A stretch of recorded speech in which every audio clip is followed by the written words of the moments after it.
Hello, everybody. Good morning, good morning, good morning. We're going to be doing things a little bit differently today. But I just want to first say hello. How are all of you? If you're in Cape Town, it's a nice, warm spring day. Should we call it spring, not summer? But we're on our way to summer. The wind is kind of picking up, but the sun is shining. I'm in a t-shirt, I'm in shorts. It's awesome. And I've forgotten to put my thing up behind me, but it's fine because I'm going to switch it off because you want to see what I'm doing here more than you want to see my face. So today I'm super excited though. Today I am going to be doing neon colors. This is the first time I've ever used them. And apparently only Rollcom, I'm not doing a plug, but apparently only Rollcom is the one that can actually that actually supplies them here in Cape Town or in South Africa, I think. The other brands don't make it, so I had to go hunting for them because not everybody stocks this brand, unfortunately. But I have bought 6 different neons. So not only is everything going to be super bright, but it is supposed to glow in the dark under ultraviolet light. The problem with me doing this is I don't have an ultraviolet light to check it and go, look at what's going on. So unfortunately I can't show you that. But you're still going to see how bright and neon and beautiful colors it's going to, and I'm going to have a basic idea of what it's going to be. I'm doing a whole lot of stuff for this particular thing. So today I'm doing cookies. We're doing little lions. So lion cookies. This is my lion. So we're going to get the gist of that. So because I only have to make 10, I made my own stencil for the cookies. And basically I just cut out that with a little added extra to cut out my cookies. And then I have now with edible print, so I've drawn this base of that pattern, and then with edible ink, this is edible ink, the edible pen, I've drawn. So I'm going to, I've got 2 more to do. I've drawn the outline of this. It's not going to look identical to that, but the point is to have the gist of a lion, like in a stylized version, and have all these beautiful bright colors. So, yeah, but I just need the gist of what the lion's going to look like so that I know what I am doing. Otherwise, I'm stuffed. So yeah, because I don't have an actual cookie cutter or anything like that, because I'm only doing 10, I'm not going to have one made, because unless it becomes a popular thing, you know, it's not going to be worth my while to actually go and have a cookie cutter made for it and have, you know, now sit as dead stock in my kitchen. So I just do it this way. Works just as well. I don't have a projector light, so I know that you can get them. Those who do some serious cookie decorating have this little projector where they can actually, it projects the image on, and then you can draw with your edible ink the whole thing onto here, and then you just go over it, and then, you know, definitely don't need a cookie cutter, you just do it like that. So but yeah, so hopefully this is going to work out. I'm supposed to only do 10. I've done an extra couple so that I can at least mess up if I need to. I'm hoping not to. So yeah, I have an idea of how I'm going to go about it, because the lion's mane is like all swirly and stuff like that. Don't mind me. I'll be looking on my phone, because on my phone has the color version of that. So I just need to be able to look at the color of where what is and how much of it, because I need to look at the image itself. It's just, you know, like if you want to do what the customer wants and see how it looks initially. Around, you can see. So each one of those little things, this was actually, it's not a cookie, this is like an embroidery badge So I'm just using it as something to base what I'm going to do on. So it's not probably going to look identical to this. It's just going to look very similar to this. The whole theme for this this thing is neons, because they apparently going to the glow in the dark putt golf. That's where they're doing their little party. So obviously they're going to be in the dark with the ultraviolet lights, and it's why we have been requested to do the neons. So I'm hoping they're going to take a picture for me so that I can see what it looks like. It would be awesome if they did take an awesome picture. So I'm doing cookies, I'm doing marshmallow pops. The marshmallow pops, I'm just going to be decorating with the neon colors. I might actually do a little bit of like I've just thought of it now, to do a little bit of like a Jackson Pollock look splashes on the marshmallow pops. I'm doing the marshmallow pops and the cookies today. So I'm going to start the cookies because they're going to be the most work. And then Friday, I have to do cupcakes and cakesicles, and that doesn't have lines. That's got flowers and feathers and butterflies, but also all neon in it. And it's just going to be very interesting to see how it works with royal icing and how it works with buttercream and gum paste, and because there'll be fondant toppers and all that kind of, because we're doing a little butterflies that will be in gum paste as a topper. So I am doing things a little bit differently today. I'm going to be listening to some motivational speaking in the background. So just because I can. So yeah, if you want to just watch this and not listen to what I'm going to be listening to, just mute me. But yeah, so that's what I'm going to have in the background. So I'm not really going to do any instructional. I'm probably going to switch my microphone off so that you don't hear me either, because I'm not really going to say much. You're just going to watch. We're going to just do a bit of a watching demo today. Like seriously watching, not listening to me. So anyway, so to get started, I've made some royal icing. I'm just going to have a quick explanation, and then I'll just get on with it. I've made some royal icing. I've just made it now, so it's nice and fresh, nice and fluffy, in the perfect consistency. I'm going to mix the various colors. There's 6 different colors plus the white. So and then what I'm going to do is I'm going to do the base of this lion is white, and then and I'm going to, so it's just going to be look like a blank canvas of a lion, and then from there, well, actually, I think I'm going to do outlines first, let that dry slightly, then fill it in, and then let that dry. And then when that's pretty much dryish, I will then do the different colors. Okay, so I'm not going to mix the colors just yet. I want to get these done so that they can sit for a bit. And yeah, because this is going to be what's the most time consuming, is this white section of doing the lion and stuff and letting it sit and wait and dry, and then the fun stuff will happen. So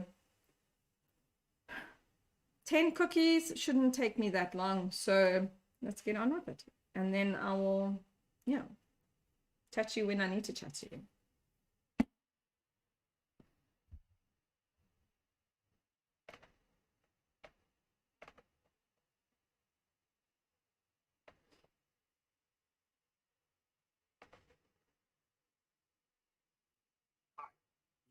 Yes, you.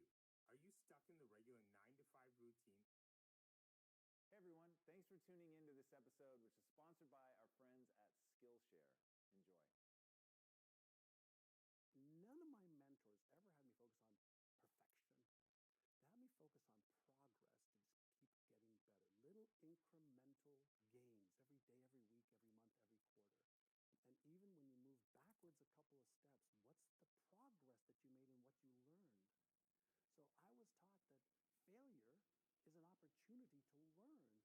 a couple of steps, what's the progress that you made and what you learned? So I was taught that failure is an opportunity to learn. And I was also taught to disassociate me being a failure from failure.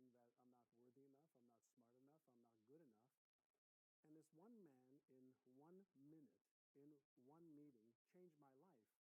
Because he asked me, what goals do you have? I said, what do you mean, what goals do I have? I said, I want to go out this weekend to the bar. I want to have some good food. I want to find a nice young lady to maybe hook up with. And he says, no, but what are your bigger goals? And I didn't have any. So he actually sent me home. And he said, fill out these pieces of paper. And on the pieces of paper, it said, like, what age do you want to retire by? Like, I was 19. This was May of 1980. I wasn't even started yet. They said, but just fill out these papers. So I said, I want to retire by the time I'm 45 with $3 million. I want to have a Mercedes. I want to have a house. I want to travel the world. I want to have a great lifestyle. And so I came back on Monday, and he looked at it, and he asked me one question. And that question transformed my life. And he said, are you interested in achieving these goals, or are you committed? And I stopped, and I looked at him. He was standing up. I was sitting at my desk there at his office. And I asked him, Mr. Brown, I said, what's the difference? And he said, if you're interested, you'll do what's convenient. You'll come up with stories and excuses and reasons why you can't, and you'll use your education as an excuse. You'll use your story as an excuse. You'll use the fact your father was a cab driver and was a gambler and never had any money. You'll use all of that as your reasons why you can't. He says, but if you're committed, you will do whatever it takes. You'll let go of your stories.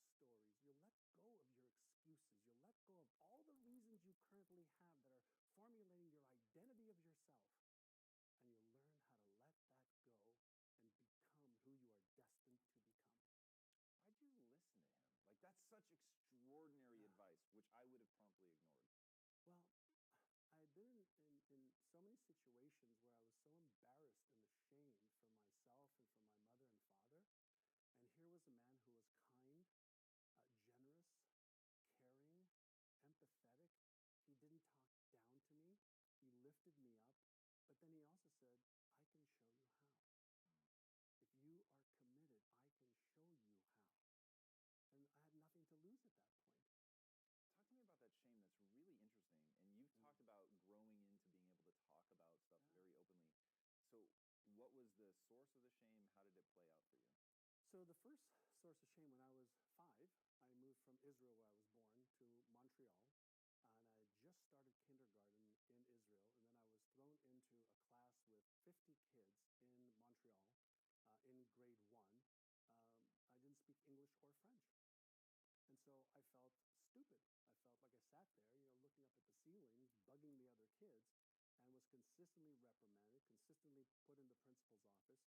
And then I was consistently, brought, to my knees with my parents. My father was physically abusive, which, is a challenge in itself, because words weren't a way, that he communicated.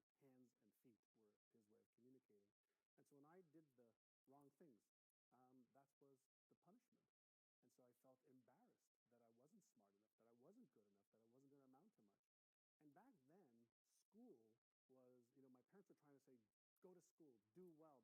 That's your way out of, where we were living. That's your way out of this life that we're having, which wasn't a bad life. We had food on the table. We had a roof over our heads, but there was always a struggle.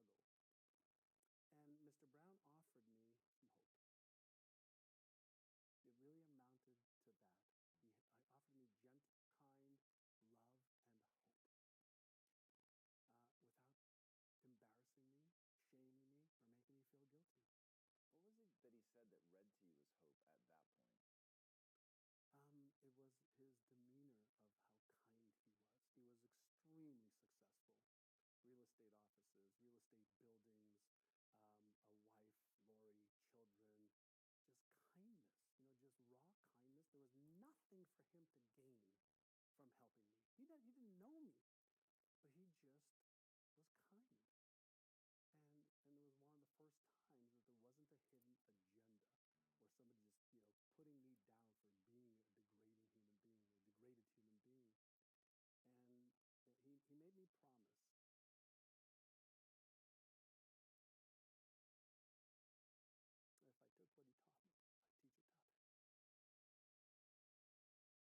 that.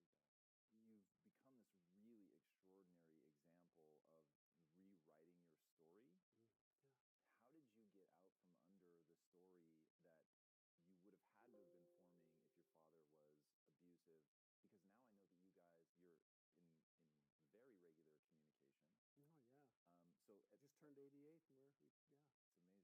some I point forgave him 50 years ago. what did that process look like? I know a lot of people are watching this right now. They are stuck in a story, man. Like something happened to them as kids or whatever's happening to them now. They don't know how to get out from under that story and could never conceive of having a beautiful relationship, that they've sort of re-explored and reimagined. When I was in my 20s, one of the things that Alan put me on a path to was personal development. Read a book a month, go to events, listen to cassette tapes back then of motivational stuff for motivation, for inspiration, for strategies, for tactics of what to do to raise your level of skill and knowledge. So I went to this event and I brought up this challenge that I had with my father. And the instructor said, like, when are you going to forgive him? Are you in your 50s and wondering how the next phase of your life is going to look like as you consider retirement? I said, never. I'm never going to forgive him. Fuck that, forgive him. There's so much pain. And the instructor said, well, if you're never going to forgive him, then you're the one taking the poison pill, hoping he's going to die or he's going to be affected.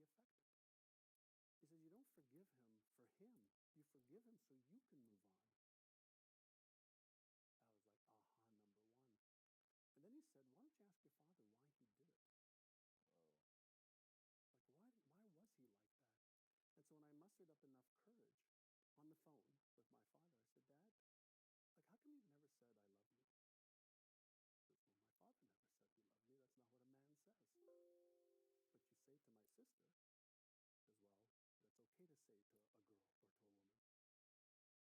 woman. I said, why did you hit me so much? Why did you? He says, because you were being a bad boy. I said, but why didn't you talk to me? Like, why didn't you just talk? And he says, well, because my father hit me too. I had to put you in your place. I had to teach you the right way to stop the behavior. And it was at that moment that I realized he just didn't know better. That's what he learned was the process to try and help me. So he's not a malicious human being. He's a kind, loving, caring man. But he was taught to get compliance hit. So the pain will cause you not to do it again. And in theory, okay, understanding the brain science today, it does work in some cases, but especially with children, even adults, the physical and mental and emotional trauma that's created when somebody who loves you also inflicts so much pain to you, there's confusion, the neural network in the brain says, I love this person, my mother, my father, my best friend, whatever, and then there's so much pain associated. Now we have these patterns in our brains of this love and fucking hate. Love and pain. And it's very, very confusing. But after this dialogue with him, I started telling him, I love you. And it took 3 years. I used to call him every week. I started telling him, I love you, Dad. Hang up. I love you, Dad. Hang up. I love you, Dad. Hang up. Then one day he says to me, I love you too, boy. And then he has never not said I love you to me, my brother, or my sister since then. Wow. That's really extraordinary. Yeah. What was the mechanism? You're so good at like getting to the just raw how I pull this off.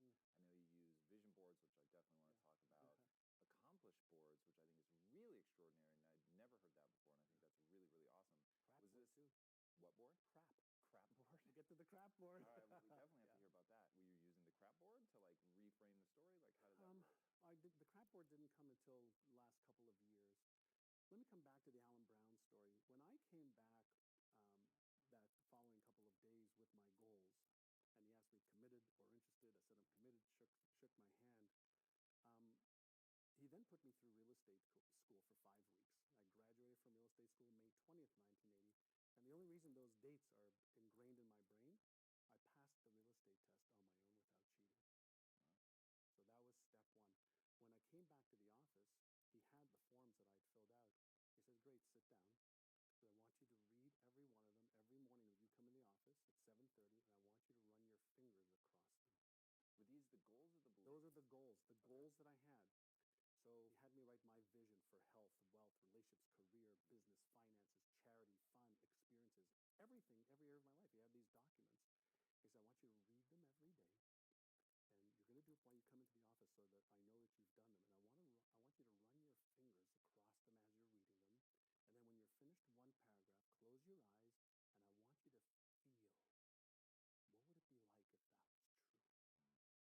one paragraph, close your eyes, and I want you to feel, what would it be like if that was true? So you got me to see it, to touch it, to close my eyes and visualize it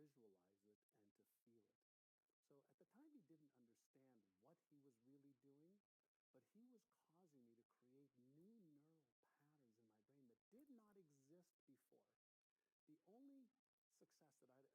The only success that I'd ever really seen was on Lifestyles of the Rich and Famous. And I said, one day, I want a life like that. And so every single day for a year, I had to do that. And it only took 10 or 15 minutes. And there was also beliefs. Talked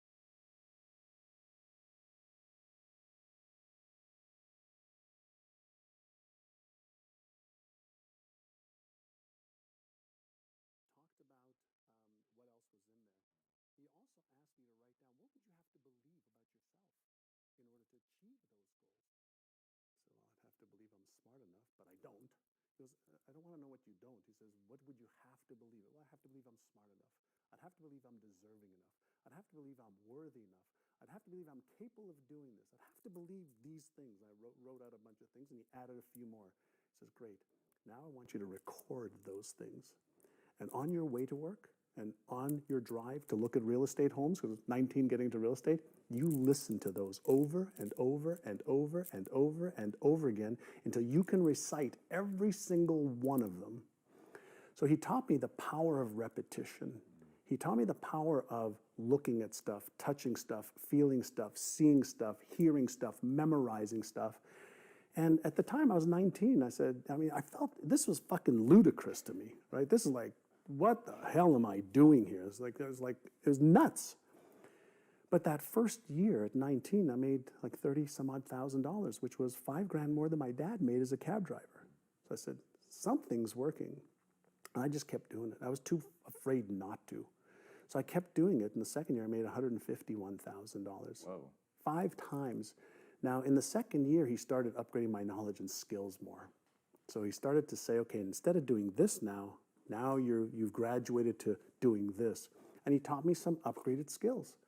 And so the combination of training my brain at a young age with beliefs that I wanted to have, he taught me the right habits to have, daily rituals, for goal achievement versus goal setting. That's interesting. Right? So he said, everybody sets goals. Either they write them down or they don't. They have them in their head. I'm going to teach you how to achieve goals. It's really interesting coming from the guy that was in The Secret. And I love what you've talked about, the difference between the law of attraction and the law of Goya. Oh, yeah. So talk to us about that. So the law of Goya is simply get off your ass. So if you think and you believe and you emotionalize, you visualize, and you create your plan for how am I actually going to achieve this? So what do I need to do? When am I going to do it? How specifically? How am I going to tweak it, measure it, and iterate it so that I'm consistently making progress? I learned the value of progress versus perfection. None of my mentors ever had me focus on perfection. They had me focus on progress to just keep getting better. Little incremental gains every day, every week, every month, every quarter. And even when you move backwards a couple of steps, what's the progress that you made and what you learned? So I was taught that failure is an opportunity to learn. And I was also taught to disassociate me being a failure from failing. For sure. Right? I want to go back to what you were talking about with beliefs. Yeah. And you said, this was so cool. You were talking about how you wrote down these beliefs and you were reading them over and you were doing what you were told and you were running your finger across it. You're really allowing yourself to feel it, imagine it, and your brain was screaming something at you. My brain was screaming, that's bullshit. That's not true.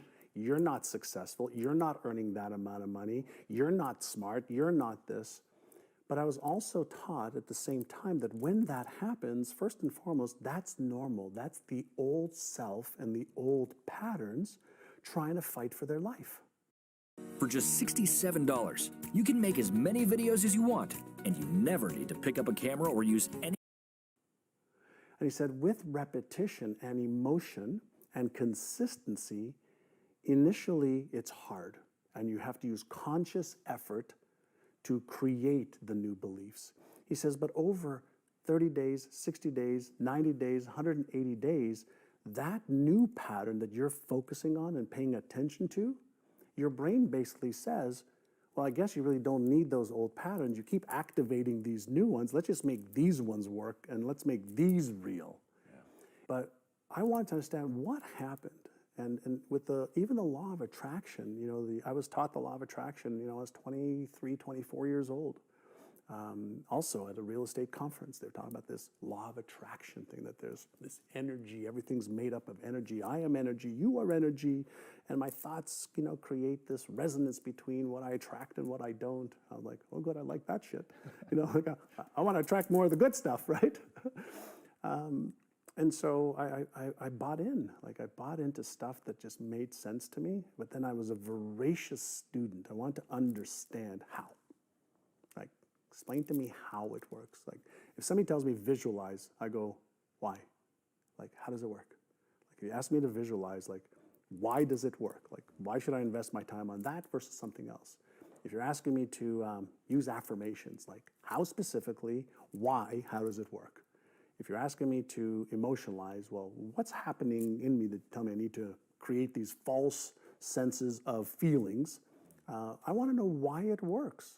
And why does it work, especially emotionalizing? I think that's something that people hear a lot. I talk a lot about embodying something, really feeling it. Yeah. But why does it work? Great question.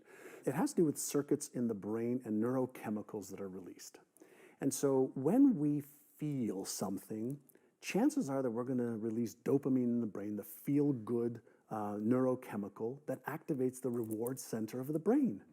And chances are if we feel that and we have this positive emotion around it and that neurochemistry is flooding our brain and our body with feel-good chemicals, we're actually activating the motivational center of the brain. And so when we visualize, when we set a goal, when we take an action step, when we emotionalize, when we read our goals, the initial flood of neurochemicals, dopamine, serotonin, feel-good chemicals, and then if we share it with a friend, oxytocin, those three neurochemicals, those are the neurochemicals of goal achievement. But then there's the other side of it, the other circuits of fear, of stress, where norepinephrine, cortisol, or epinephrine, the stress hormones can be released as well. And so I'm fascinated, and I want to teach people the stuff that we've learned about beliefs, self-esteem, self-worth, fears, and the stuff that really holds people back. Because all the how to get healthy and stay healthy, we know. How do I build a business and sustain it? We know. How do I get into a relationship and make it successful? We know. We know most of the how-to for anything that anybody wants to do in this time frame that we live in. So the how-to is the easiest part of the equation. So the harder part of the equation is, why am I not doing the things that I know I should be doing? And why am I not doing the things that I could find out easily how to do?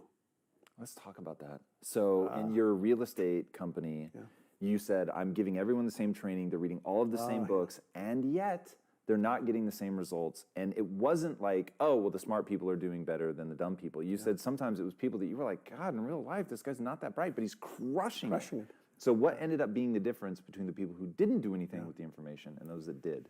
So this is going back sometimes, I think in 1992, we were stuck, but I knew there was more possibility. There was room for growth. And I wanted to figure out if the stuff that I did in the 80s when I was a kid, you know, that broke free, would it work with some of my agents? And so we took 75 agents, randomly agents said, hey, do you want to get into a 6-month program to like retrain your brain, your subconscious brain, around your beliefs about what is possible for you to achieve, around your habits of what you have to do in order to achieve that. And we focused on retraining their subconscious mind. And so for 6 months, they had to go through a process of listening to certain audio tapes, reading certain materials every day, and following the process of training their brain, specifically their subconscious brain, which controls 95 to 98% of all of our thoughts, emotions, and behaviors today. And within 6 months, that group increased sales by $100 million. Jesus. $100 million. And I said, holy shit, right? This is working.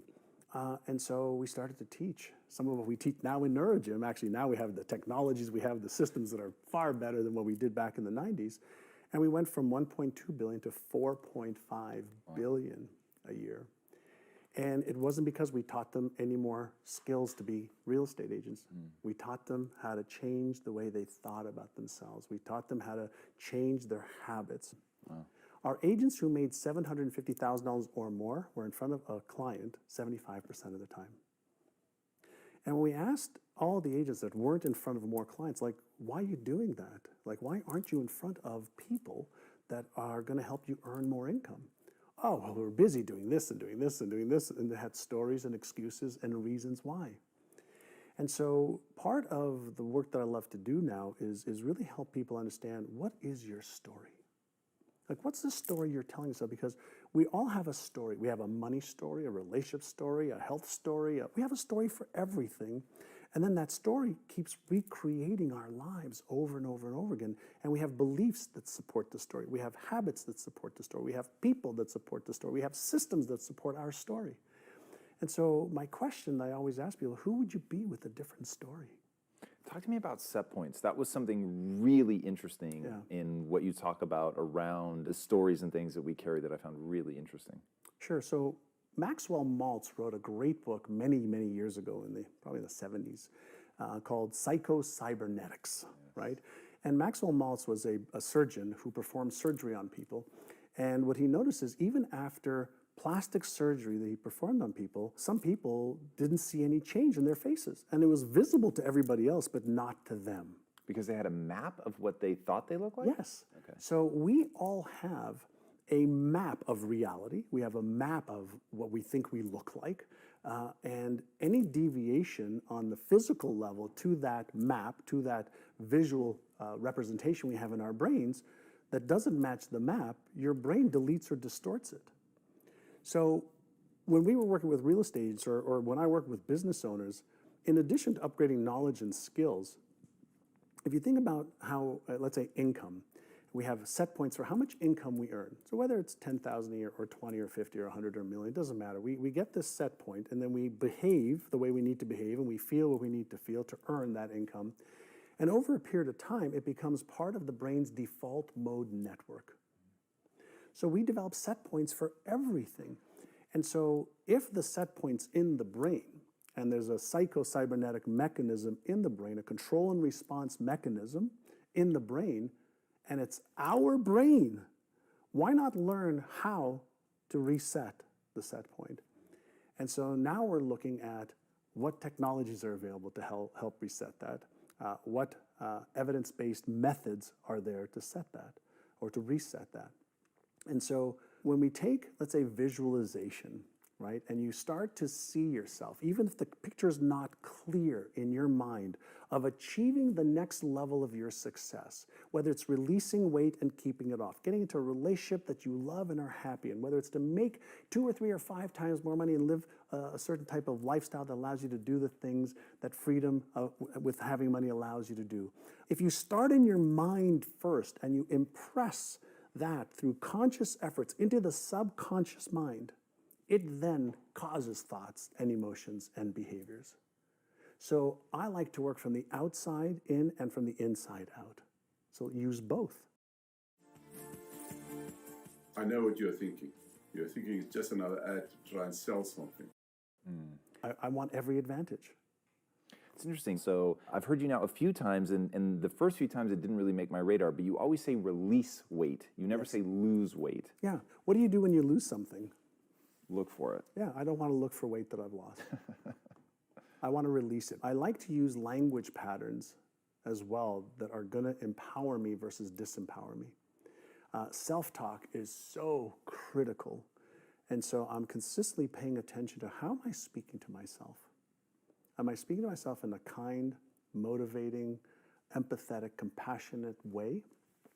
Or am I consistently self-deprecating and putting myself down? I used to think a lot, when I was younger, I'm not good enough, I'm not smart enough, I'm not worthy. Those thoughts, and lots of fear of being embarrassed, fear of failure, fear of being ashamed. And I still have the thoughts every once in a while, especially when I'm setting new goals. Those come up, holy mackerel, they come up so freaking fast. Are you smart enough to achieve that? Are you good enough to achieve that? Even when I got into really diving deep into the brain science and even my new book, I was petrified to release my book. It took me 2 years to write it, because now I'm entering another whole domain of neuroscience and neuropsychology with world-renowned experts that I've worked with for years. But now here I am putting myself out there with, hey, this is neuroscientifically correct. So I had to make sure that it was. But there was a lot of fear. But I understand what the emotion of fear is. It's a subconscious trigger that causes this feeling that I don't like. And it's a go signal for me, not a stop signal for me. That's interesting. What do you mean by that? Well, fear is an emotion. Emotions are all triggered at the subconscious level. They release neurochemicals that causes a feeling. We are consciously aware of feelings that are triggered at the subconscious level. The feeling is the end point of the human experience in the physical body. And so when you have something in your brain that a neural network says, well, what if this book comes out and you fail? What if it's not good enough? What is scientifically not correct? What if? My brain's going to process that the same way as your brain and everybody else's brain, because everybody's brain's the same. The mechanism of how the brain works, it's Einstein's brain, Hitler's brain, Genghis Khan's brain, Tom Bilyeu's brain, John Astor's brain, all the same functionality. So if you understand the mechanics of what's supposed to happen, then you say, okay, great. When I feel this, then what am I going to do? So I like to use an analogy of a car. You're driving a car, and you're talking to a friend of yours, and a light pops up on the dash. You don't take a hammer and hit a light. It's a signal. Something's happening in the engine, in the trunk, in the tires. Something's happening. Emotions and feelings aren't positive or negative. They're empowering or disempowering to varying degrees if you don't understand them. And so if you think about fear, right? How does a firefighter go into a burning building when there's this enormous adrenaline and epinephrine, that could stop most people dead in their tracks? They learn, here's the feeling, it's normal. Do you have the knowledge and the skills and the preparation to deal with this in a safe way? Go. If you don't, now you retreat. So we have this phenomenal brain, right? It's genius abilities. We can't figure out how to replicate it anywhere with billions of dollars, but we are getting some of the user's manual now. So when you feel fear, what should you do? I teach the first 2 exercises that I teach every one of our students. Number 1 is called Take 6, Calm the Circuits. So if you have this unpleasant, anxious, fearful emotion, energy in motion, right? And it's unpleasant, and the brakes have gone on. If you just take 6 deep breaths in through your nose, out through your mouth like you're breathing through a straw, you will deactivate the stress response center, which means blood is going to go back to the left prefrontal cortex, right? And it's unpleasant, and the brakes have gone on. If you just take 6 deep breaths in through your nose. Hey everyone, thanks for tuning into this episode, which is sponsored by our friends at Skillshare. Enjoy.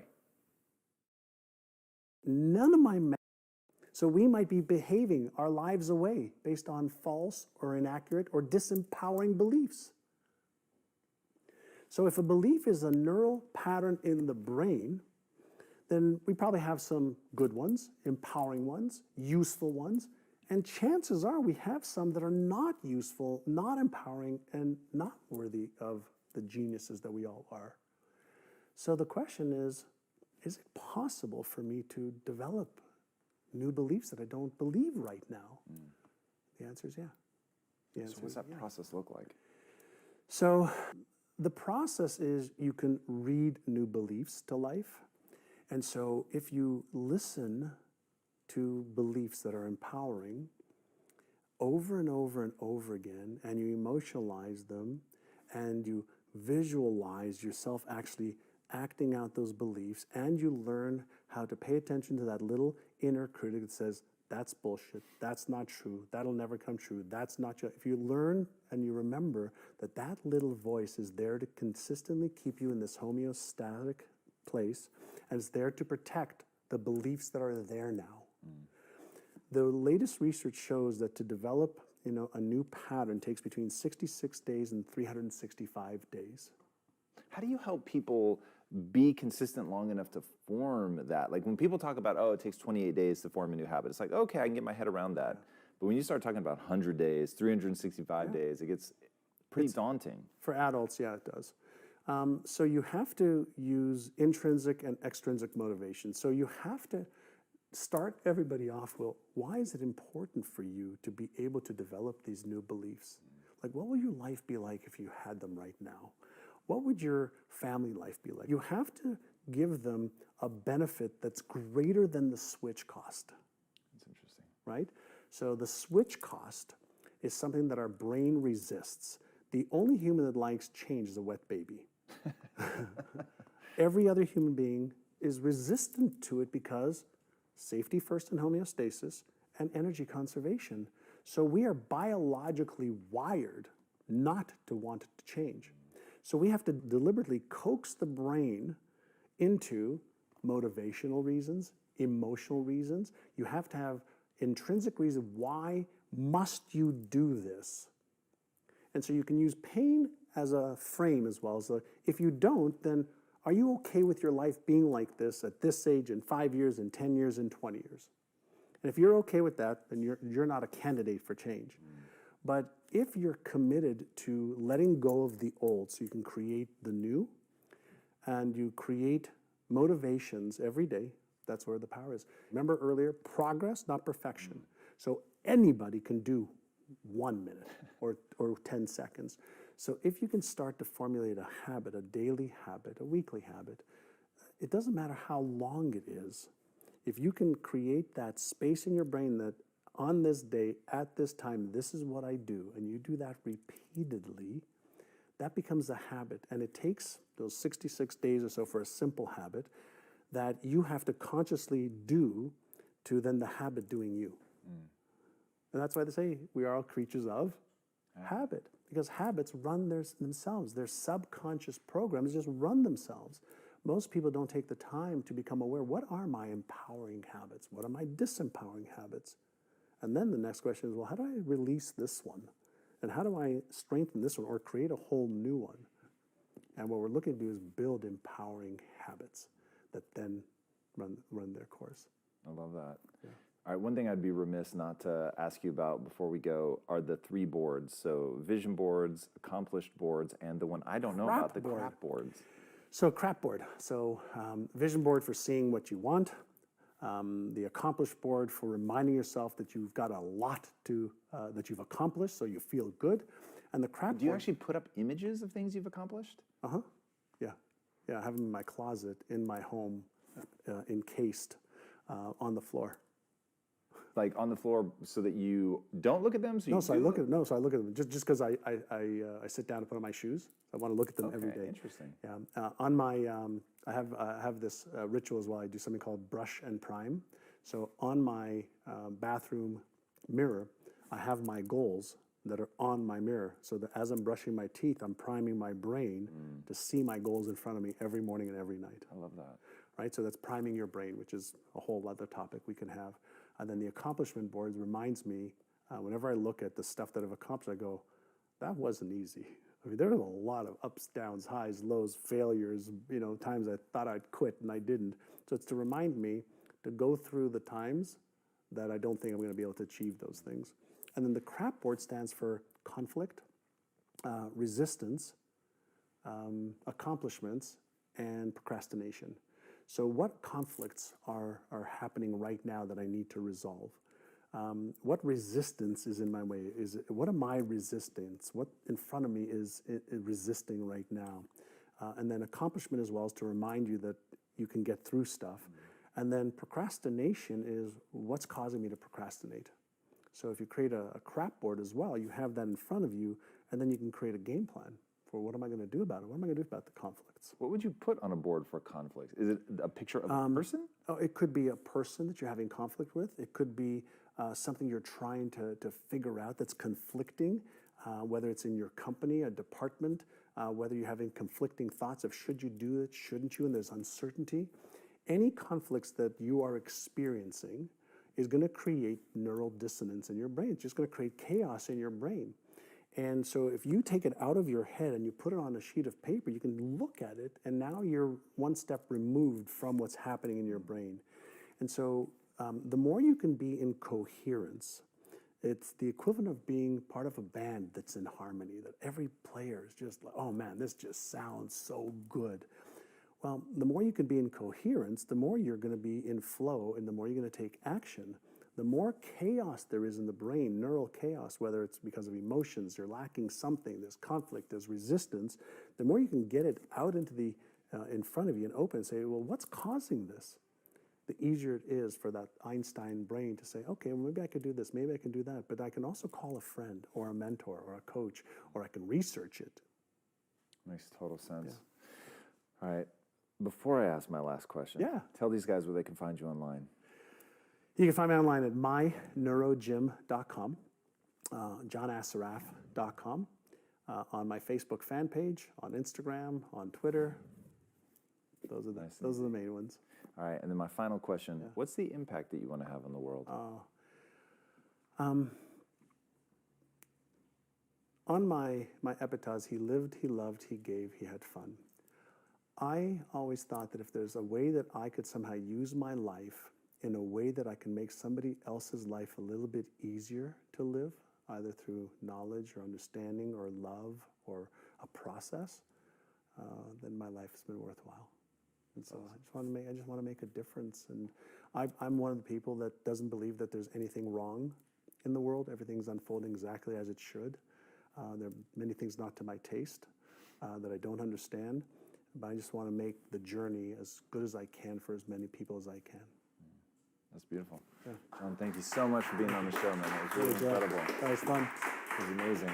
Guys, when I say dive in, I mean dive in. Somebody that really takes the kind of time and care that he takes to understand how the brain works and be able to make it digestible for people so that you can put it to use in your own life. I think it's really extraordinary that so much of this was born from a moment of kindness between him and somebody who'd been there, who then made him promise that he would do the same in kind. And the fact that he's given so much of his life to doing that, to understanding how things work, how habits work, how beliefs work. And there's even more that you'll find on him talking about those beliefs, which I think is really extraordinary. I think is one of the most foundational things about the human experience in terms of trying to be successful, is understanding what the beliefs are that operate in your brain. And the fact, at first, when I heard that he was in The Secret, I was like, oh God, the law of attraction freaks me out.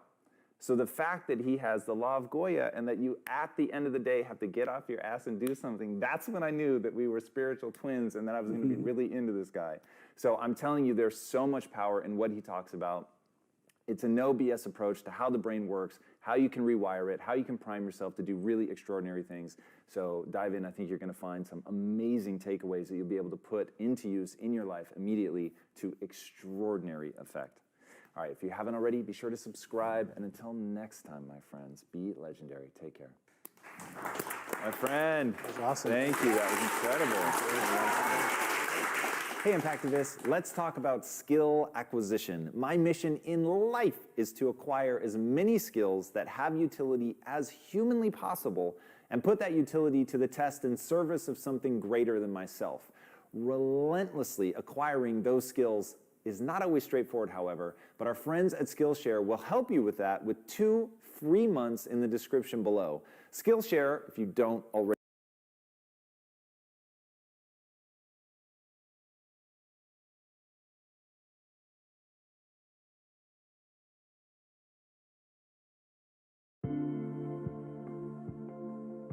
That's why people fail, is because they rush straight to that big goal and they miss out on everything in between, which is the most important part.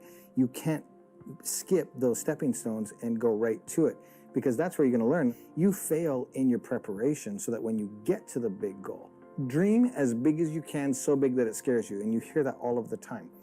But what people don't do is they don't shelf it, forget about it, reverse engineer it to the point where they build that success and that momentum so they can eventually get to it. And that's the part about doing. If you just read, watch, you don't adapt and evolve. You gain knowledge, but it's not applied knowledge. Once you do, you get closer and closer to that big goal. James Lawrence, the Iron Cowboy, welcome back to the show. Man, super pumped, Tom. Thank you. Thrilled to be here. Dude, I'm excited to have you. You are the epitome to me of hard things, doing hard things, building your identity around that. Why do hard things? Why do they matter? Why, in fact, we should tell people what you did. So you sent me an Instagram DM and you said, Tom, I'm going to do 100 Ironman length triathlons in 100 days, which is crazy. And then you ended up doing 101 in 101 days, which is absolute pandemonium. Why? Why hard things? Why hard things? Great question. I believe that without doing hard things, we will go backwards in life. We'll go backwards in the way we feel. We'll go backwards in the way our mind develops. And let's just take the pandemic, for example. When that happened, you could take a look around to your peers or colleagues or associates and say, they've experienced hard things based on what I'm observing how they're handling this right now. And then the flip side of that is I could look over here and say, okay, these people have never experienced something difficult in their lives and they're really, really struggling with this. And we all struggle with different things at different times. But it was pretty obvious to me who had experienced things before and who could handle something like that. And so for me, doing hard things with intent is preparation for the unknown, because life's not easy. Life is not easy, and we all struggle with our own ways. And I truly believe that we all have to go through this life, and we all have to learn the same lessons in order to navigate it. It's like a board game, and you hit all the check marks, and you got to hit all the squares, and you're going to keep falling down the slide in Snakes and Ladders if you fail that test. And when you pass the test, you get to go up the ladder. You think there are universal lessons that we all have to learn? Absolutely. Yes. Let's hear them. I've never thought of them before, what an actual lesson would be. But I mean, I think we all have to learn things like humility, kindness, perseverance, toughness, grit. Just off the top of my head, those are things that I think we all have to learn. And the more and quicker we learn those, the quicker we can advance through life and gain those experiences. Number one question again, I've traveled around the world, been a lot of stages. It's been a blast. I never thought that this would be my life. But the number one thing is, how do I become more mentally tough? How do I become more mentally tough? How do I overcome the barriers? How do I climb that mountain? You cannot read about it. You cannot hear someone tell their experience from it. You have to have an experience. You have to climb the ladder.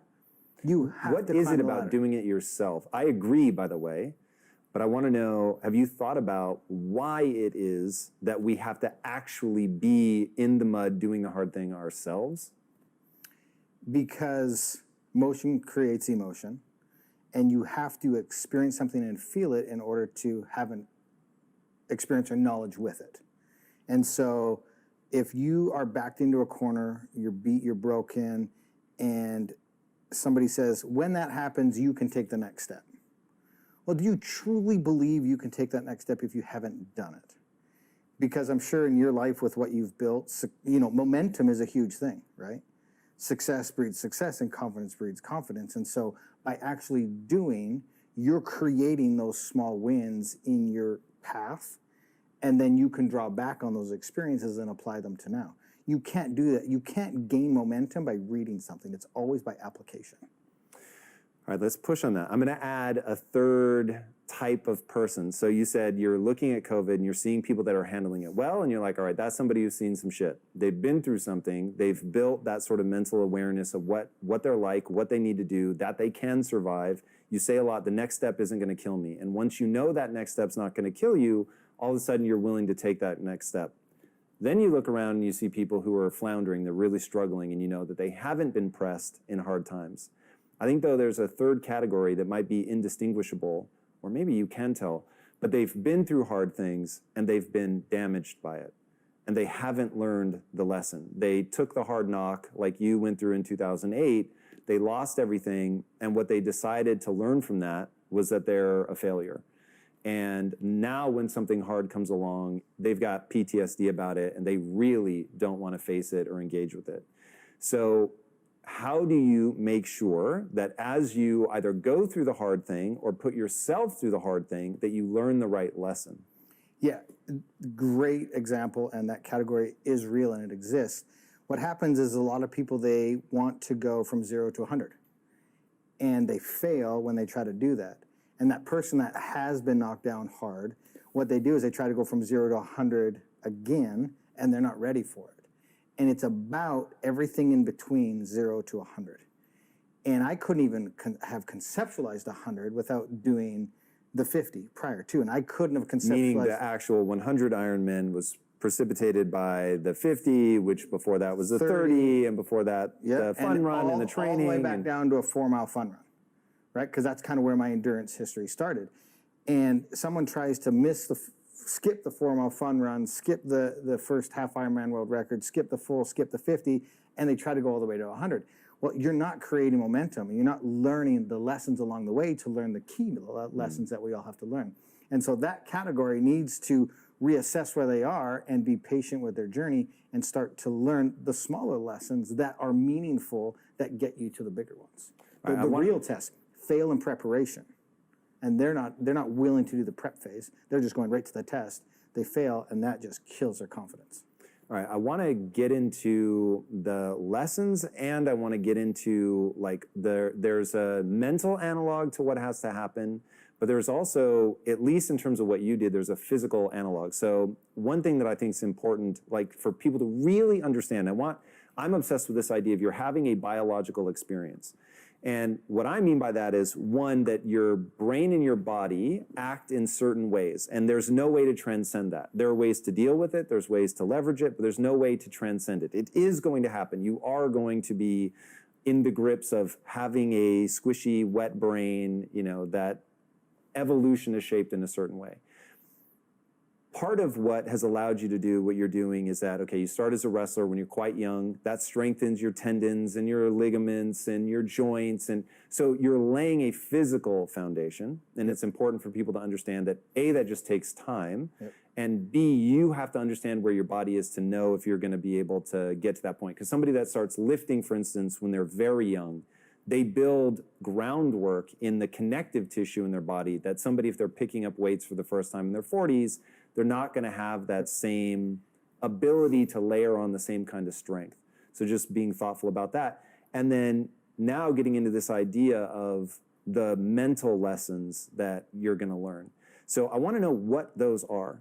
So the small lessons that we begin to learn along the way, what is it? That you begin to understand where your own cowardice lies, that you understand the nature of the negative voice in your head, or is it something else entirely? I think the negative voice and learning how to deal with that is literally the most important piece, because I've been through it. I've been doing this for 15 years, and each time we push that envelope a little further and further, and you would think at this point in the time, like, I've completely silenced the bully. Dude, he's loud. He's still loud. The internal bully. The internal bully. Yeah, he's still loud. I mean, the outside bully is another totally different topic and conversation. But that internal bully, that internal dialogue, it's always going to be there. And I believe I said this the first time we met, like, as humans, we are most tough on ourselves. Like, we are our toughest critic. And for some reason, we don't see ourselves the way that others maybe see us. And it's typically in a more negative light. Mm. And so I think mastering that continual conversation and beat down that we have with ourselves is one of the most important pieces to that puzzle. And why, if you go from 0 to 100, that voice is so loud, it's so dominant, you don't have a chance. And you have to be able to learn how to talk to it early and during simple things so that you can overcome it and build that momentum, like I mentioned before. You can't take on the biggest thing. Like, you don't go from off the couch to climbing Everest. Like, there's a process and base camps you got to go through. And that biggest component is that self-talk, that conversation that you have. because people always ask, you know, what is it? Is this a mental feat or is this a physical feat? And I say it is 100% both. As you can probably see, I am obsessed with the future of crypto and NFTs, and I want to make sure you are prepared to understand and enjoy this new digital revolution. To help with that, I've launched a new Impact Theory Discord where you can get not only all my information on crypto and NFTs, but also stay up to date on everything Impact Theory. You'll be joining a community of amazing impactivists and have direct access to me, early offers, and so much more. To join, click the link in the description, and I hope to see you in there. I bet you thought I was going to say mental. I wasn't sure which way you were going, to be honest. It's 100% both, because the physicality, the groundwork that you just talked about, it has to be there. Let's just say I'm a 300-pound man, and I try to do the physical feats that I do. It doesn't matter how mentally tough I am. That becomes my limiter. And let's say I'm the most physically fit individual on the planet, but I have a really weak mental game. The mental side of me can't drag that incredibly physically fit person along the way. And so it truly is an equal balance. And I've heard a lot of people say, hey, these things are 70% mental and 30% physical, or whatever the ratio is. Dude, it's 100% of both. You got to go all in on both sides of it in order to do 14,000 miles, for 140 miles over a quarter of a year. And then you've got to understand, it wasn't just 140 miles. It was 24 hours a day, because you've got the recovery. The side of a project like that people don't understand is, like, even when I was sleeping or trying to sleep, it was complete trauma. I mean, I was having intense night terrors. I was having full body tremors, and every night I'd sweat through my clothes in 2 sets of sheets. That's the recovery part of the journey that people don't see. And I'm still dealing with the mental side of this post Conquer 100, the massive drop off. And so if you don't have an intensely solid mental game, I don't care how physical you are. And if you have an incredibly strong physical game, I don't care if you don't have the mental side. It's 100% of both. Yeah. No, that makes a lot of sense to me. I want to talk about what you have to do as you're building up to this. So there's a really interesting study that shows that if you set a small goal for yourself, you're actually less likely to accomplish it than if you set this really crazy big goal, because the big goal is exciting. Like, somebody can get excited about saying, I'm going to go set world records, which you have done in spades multiple times over and over. It's really incredible. And obviously that's really inspiring. And you can imagine, like, because I remember part of the early discussion was, if I'm going to go into coaching or teaching, I need to differentiate myself. And so there was even an element of, like, this is a marketing vehicle, which I think is very smart. Yeah. And on top of that, I know that if I'm going to stand up in front of people, I need to have done it. Yep. So in the beginning, like, you can get excited about, okay, I'm going to totally change my life. I'm going to set records. I'm going to do all this crazy shit. I'm going to be up on stage. I'm going to get paid a lot of money to do this. I'm a clever businessman. Like, all of it plays into how you get excited enough to do this. But because you can't go from 0 to 100, people get totally fucked up because they don't have the why to sustain in these small little increments that are absolutely critical. So how do you help people have, like, hey, here's this big crazy thing that you're going to do, but you have to set that aside for a minute. Yep. And now we have to build the tendon strength and get your joints there, and, you know, your ability to deal with the mental side. And that's the part that people aren't willing to do, because they get so excited. They see the headline. They see the headline of what it is, and they want that feeling of what it takes. And to be honest with you, I don't enjoy the business side of stuff. Like, I set out to do it on the coaching side of stuff just for triathletes. Trust me, last thing I wanted to be was on stage. Last thing I wanted to be was in front of people. Last thing I wanted to be was the center of attention. And like you said, it's so important to have that big goal, because that's a super exciting thing. But people miss out on the journey, and it's so cliche, and I hate even the words came out of my mouth, enjoy the journey. But it's so true, and it's not about enjoying the journey, it's about partaking in the journey and participating in it and being very present in every step of the journey.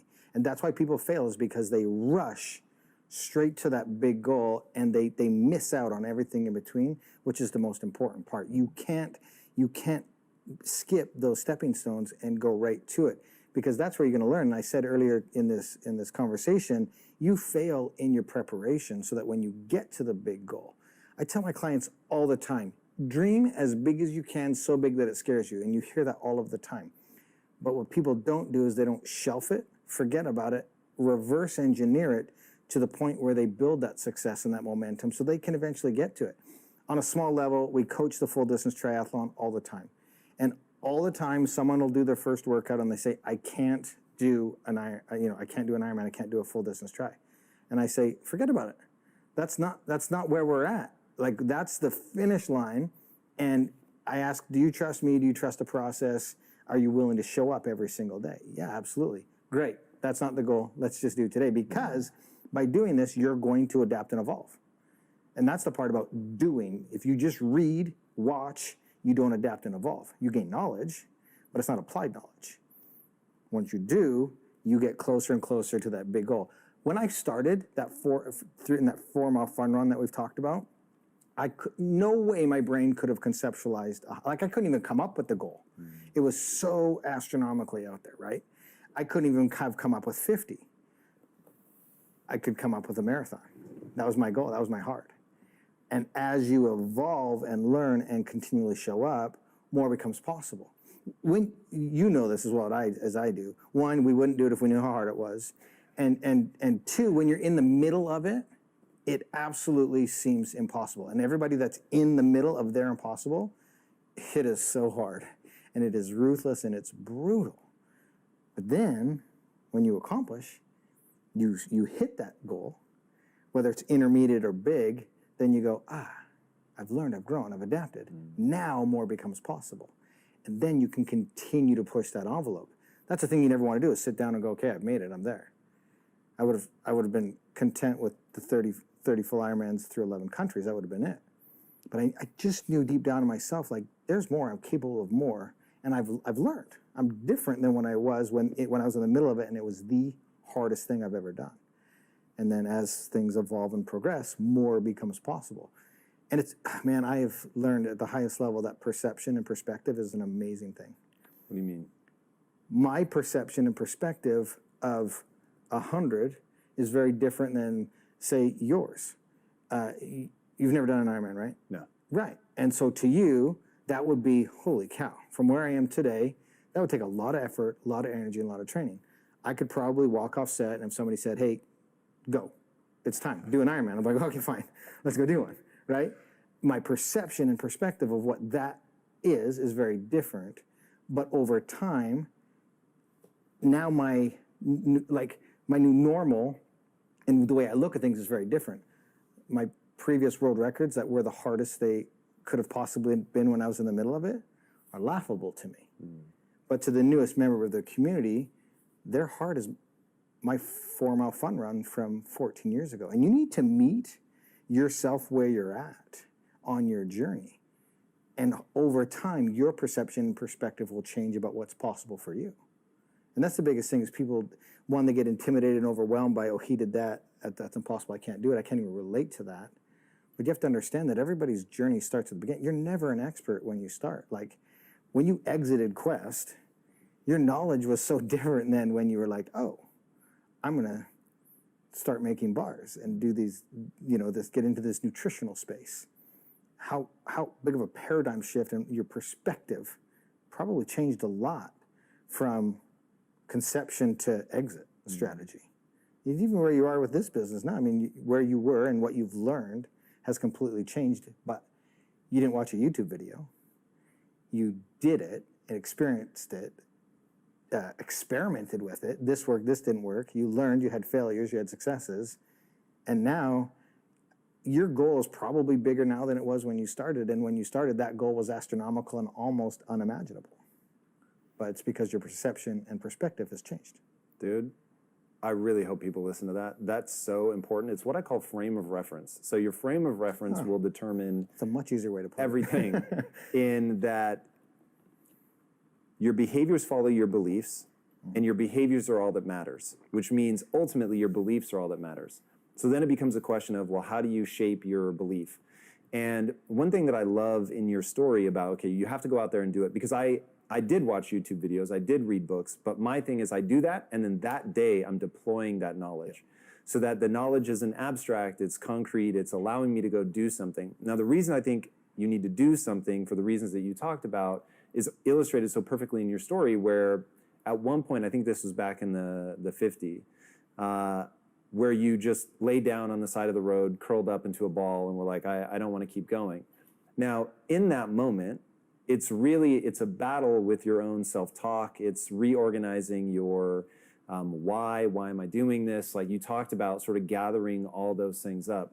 That to me is the juice. That to me is why you do hard things. That's why I do cold exposure, right? So I'm not going to do 101, triathlon length Ironman things, but I need to be exposed to my weaknesses. I need to trigger my insecurities. I need to get into fight or flight. I need that part of my brain screaming at me to get out, that I'm in danger, that this is bad somehow, that you have that real sense that fight or flight, right? I've got to get the fuck out of the water. So like trying to force yourself to stay in ice cold water. I was in 52-degree water, I think, until I was legitimately worried that I was going to hypothermia. How long was that? I looked it up after, and I was so far off, I could have stayed like another 3.5 hours without actually having to worry about it, but I was utterly convinced. So I was in there for over half an hour.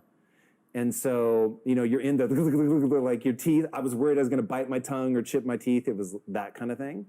And in those moments, two things happen. One, you're confronted by your weaknesses, which I think are really important to stare at. So when people say you learn something or you learn about yourself, it isn't a pretty thing that you learn. It's an ugly thing. It's a thing, I'll speak for myself. It's a thing that makes me less impressed with myself. But then I push through that. Yep. And I find defense mechanisms, and I find my why, or I strengthen my why, and I find things that allow me to overcome that. And then I'm like, whoa, that's a really useful tool. But the thing that nobody ever says is you are confronting the weakest, ugliest, least attractive version of yourself humanly possible. And in slaying that dragon, you move forward. Yeah. Yeah, and that's why people don't do it, is because nobody likes the ugliest version of who they are. And who doesn't enjoy comfort? And I'll tell you a cold story. I hate being cold. And I've had two terrible experiences being cold. I did a full distance extreme triathlon in Alaska. Oh, God. And it was June, but it's in the ocean, was the swim. And a normal full distance is 2.4 miles. And they were going point to point, and so they're like, no big deal, we'll do 2.7. And there was a glacier dump about halfway through the swim. Mm-hmm. Now, my normal full distance swim is about 105, 2.4 miles. This water was so cold, it was about 51 degrees. Oh, God. And when we swam past that glacier dump, it dropped to 48. Oh. The swim took me an hour 53. I could not feel my body. Oof. And it took me the entire bike ride to warm up before we did the marathon on the mountain. But that was literally the coldest I've been.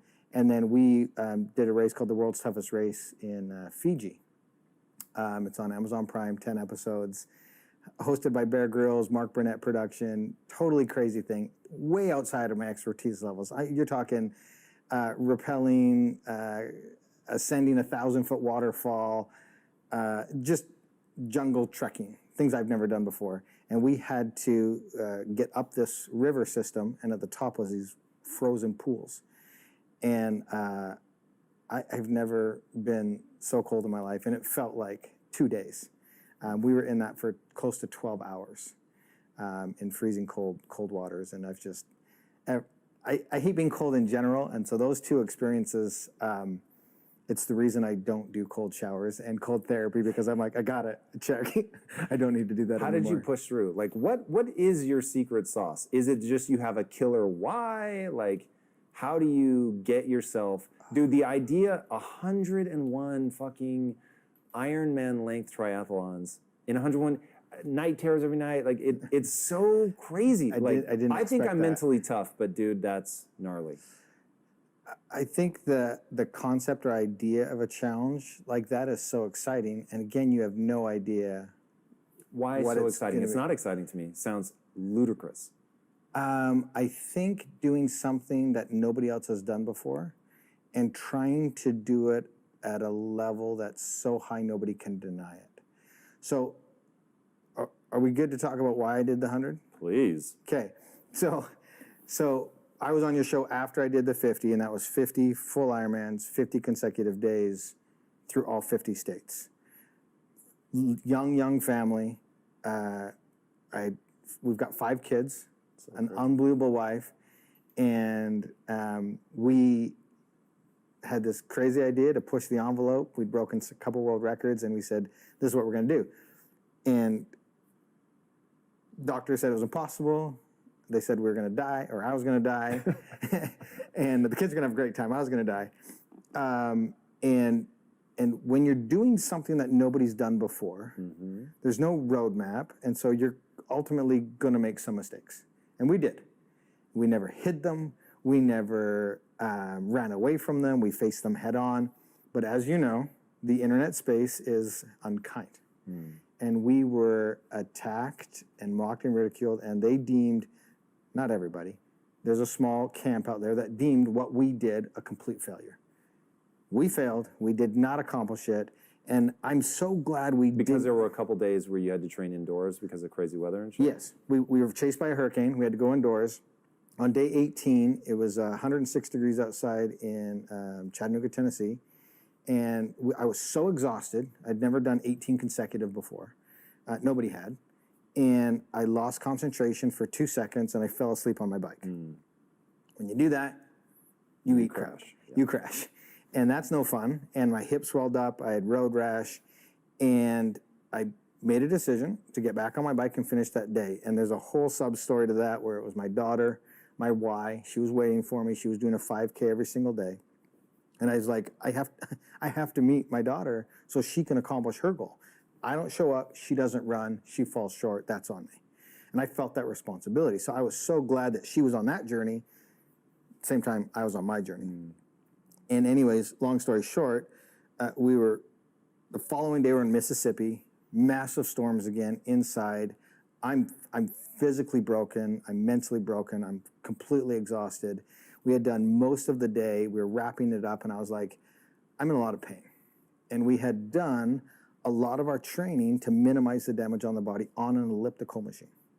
It simulates running really well. We could match my heart rate intensity. We were still covering the distance. I called up my coach. I said, hey, wrapping today up, going to jump on the elliptical. We're going to do a couple miles on there. We're going to take the finished picture and get to the next day. I want to get out of Mississippi. And he was like, great, let's do that. Thinking nothing of it, we took the finisher picture like we did every single day, and we posted it online, got in the car, drove all night, and started the next day, day 20, in Alabama, I think. And I woke up to an angry mob. And for years after that, back up, we decided to continue. We finished. It changed my family's lives. It has given people around the world hope and inspiration. I have gone on to speak in 48 different countries. We have changed the way people think and show up in their own lives. And I almost pulled the plug day 19, 20 because of that incident and because how ruthless people were to us. And then that whole time space of me being on stage, every time I get off stage, I felt like a complete hypocrite because I was telling people to be mentally tough and to show up in their lives. And just that smallest little voice, again, that voice that never goes away, that beats on us, we give it so much power. And I finally said, that's enough. I sat down, pulled out my calculator, did all the math. We covered 7,030 miles. I was like, okay, how many miles did I spend on the elliptical? 0.24% of the miles. 0.24%. So then I thought, man, if I was in the NBA and I knocked down 99.76% of my shots, I'd be the #1 player in the entire league. I'd have a $100 million contract of all time ever. If I was in the NFL and I a QB and I nailed 99.76% of my throws, I'd be the best player I've ever. Why am I being so hard on myself? Nobody had done what we'd done. We'd moved the bar so much. And I don't know if it was I wanted to prove to myself who I know I am, or if part of me was like, I want to show that less than 1% of the people that have this opinion that I am who I said I was and who I am. And then the pandemic hit, and I had gotten out of shape. I had been traveling 9 months out of the year. I'd been on stages and coaching and presenting and helping people have hope and get out of their own way and achieve their dreams. Because I'd achieved mine. I got my dream home. I've got my family. I've got stability. I've got whatever I want now. And I built it all. And the pandemic hit, and overnight, literally overnight, speaking goes away, coaching goes away, racing goes away. And I didn't know it at the time, but I had an entire year plus zero work, no income. I get to focus on me. I get to be with my family. And everybody experienced the COVID shutdown in different ways. It blessed my life. It was an opportunity for me to go, there's one more. Because the whole time, 6 years post 50, I always said, and I'd always wanted, I can do that better. I got asked all the time, if you could do it again, would you? And I said, I wouldn't do it again, but I'd do it the first time. And they said, would you change anything? And I always said, no, because I'm the person I am today because of what I learned on that journey. I love the mistakes we made. And like I said, we'd never hid it. We put it in the book. It's in Redefine Impossible. It's in the documentary. We highlight it, all of these struggles and mistakes that we made, because it was part of our journey. There was no roadmap for this. And so I started thinking, and I said, okay, I'm not perfect. I'm a human being. I'm not perfect. But I can try and strive for excellence in anything I do. And I looked back on the 50 and I said, what was the 50? The 50 represented to me chaos, logistics, fatigue. And I said, okay, if the 50 was what we did was dubbed redefining impossible, if I remove chaos, if I remove confusion, if I put systems and team in place, if I control my surroundings, can I double what people thought was impossible? Because what I initially set out to do on the 50 was how many consecutive full distance tries can the mind and the body do? I didn't find that out because logistics and chaos got in the way. We had no money, we bootstrapped it, and we were relying on the general public to be there when they said they would be there in each state as a volunteer. We were at the mercy of everybody. And we had, the wingman, you've seen them and they're crazy and the mistakes they made. And he hit a deer in the middle of the night, no fault of his own. He was exhausted, but that took out our generator. We couldn't carry food, all these things. So the 50 was chaos and confusion and logistics. And I said, if I can remove those, control those, put team and systems in place, financially we're in a different spot. If we did this all in a remote location, can I achieve my goal of finding out what the mind and body can do as far as consecutives is concerned? And that's where we landed on 100 in Utah, because the pandemic wiped my calendar out. And I said, I've got possibly a year to get ready physically and mentally, to draw from my past experience and to see if that's possible.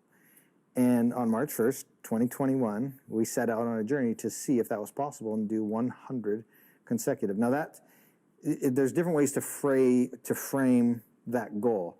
Because you can say the word 100 consecutive or 100 consecutive days, and it's hard to conceptualize that or figure out what that is. It's a quarter of a year.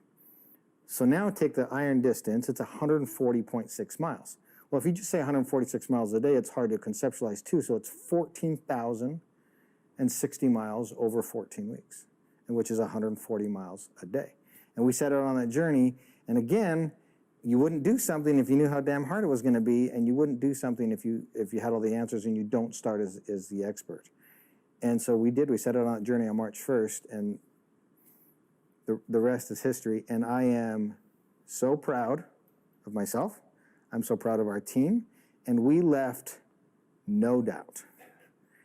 We left no doubt to who we said we were and the criticism. We silenced everybody, and I challenge anybody to find a flaw or an asterisk to what we did. Hey guys, I hope you've joined the Impact Theory Discord, which, if you are unfamiliar with Discord, it is basically a more fun Slack. But if you need another reason to join, here is the ultimate one. On October 13th, we are going to be dropping our most valuable product yet, maybe all over, because now it's like you can't escape it. Well, because if you remember in our first interview, I said at some point in time, I didn't care what people thought, and I wasn't trying to prove them wrong. I was trying to prove myself right. And I said, that's a very different energy. And I don't know when that shifted, because I still believe that. I believe I'm successful in what I do because I don't care what people think. I'm not comparing myself against somebody else's standard of excellence. If I did, I would have been satisfied with 10 in a row, right? And so why push that envelope? But I think it's because I know that there's more. I know that that wasn't acceptable. And deep down, I believe I'm a person of integrity, and my word is my bond. And for some reason, I'll be honest, 100 was for me, 1,000%. It was for me. Because that question was posed to me, it did bring up the conversation. That internal dialogue was, well, did that 0.24% matter? If you said you were going to do that, did you do it? And I said, yes. And then you just have that whole conversation. Well, are you rationalizing it? Did you actually do it? Are you right? Do you give them any power? And so it's that entire conversation with that tiniest bully that we give so much power to. And I wouldn't have said this before, but I am so glad I gave that little voice a little bit of power, because it brought out the best in me. It brought out a different beast that came out and literally doubled what everybody thought was impossible. I call it, we defied logic. It was so, I don't even know what the word is, unlogical for what we set out to accomplish. And again, full circle, my perception perspective was different based on the experience that I had learned and how I evolved through that process. When I woke up and I presented the thing to Sunny and said, I want to tackle 100 consecutive. Her hesitation wasn't, it's possible or not possible. It's, how is this going to disrupt my life and our kids' lives? And how do I balance and framework that?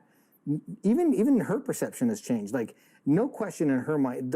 Literally, the question wasn't, is it possible? Can we do it? It was like, okay, how are we going to fit this into our kids' lives? Because we're 6 years removed from the 50. Our kids were 6 to 12. Now they're 12 to 18. Now they're very busy. They have their own lives. They're looking at colleges. They're looking at high school friends, jobs. You can't displace your family. And so you have to framework, how's this going to work with 7 of you? And that's a different conversation. And it's crazy because her perception was the same as mine. Yeah, that's totally possible based on what we've done. Now our preparation needs to match that goal and get it done. Let's talk about criticism and people that throw shade. How did you, so it brought out the best in you ultimately, but how did that conversation go? How did you begin to switch it?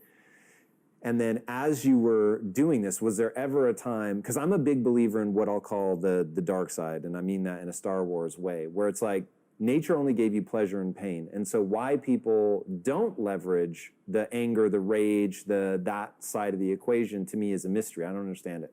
So I think they're both useful. I think you have to be very careful how much time you spend in the dark energy, because it's very corrosive, and over time it ends up destroying you and not, the other person.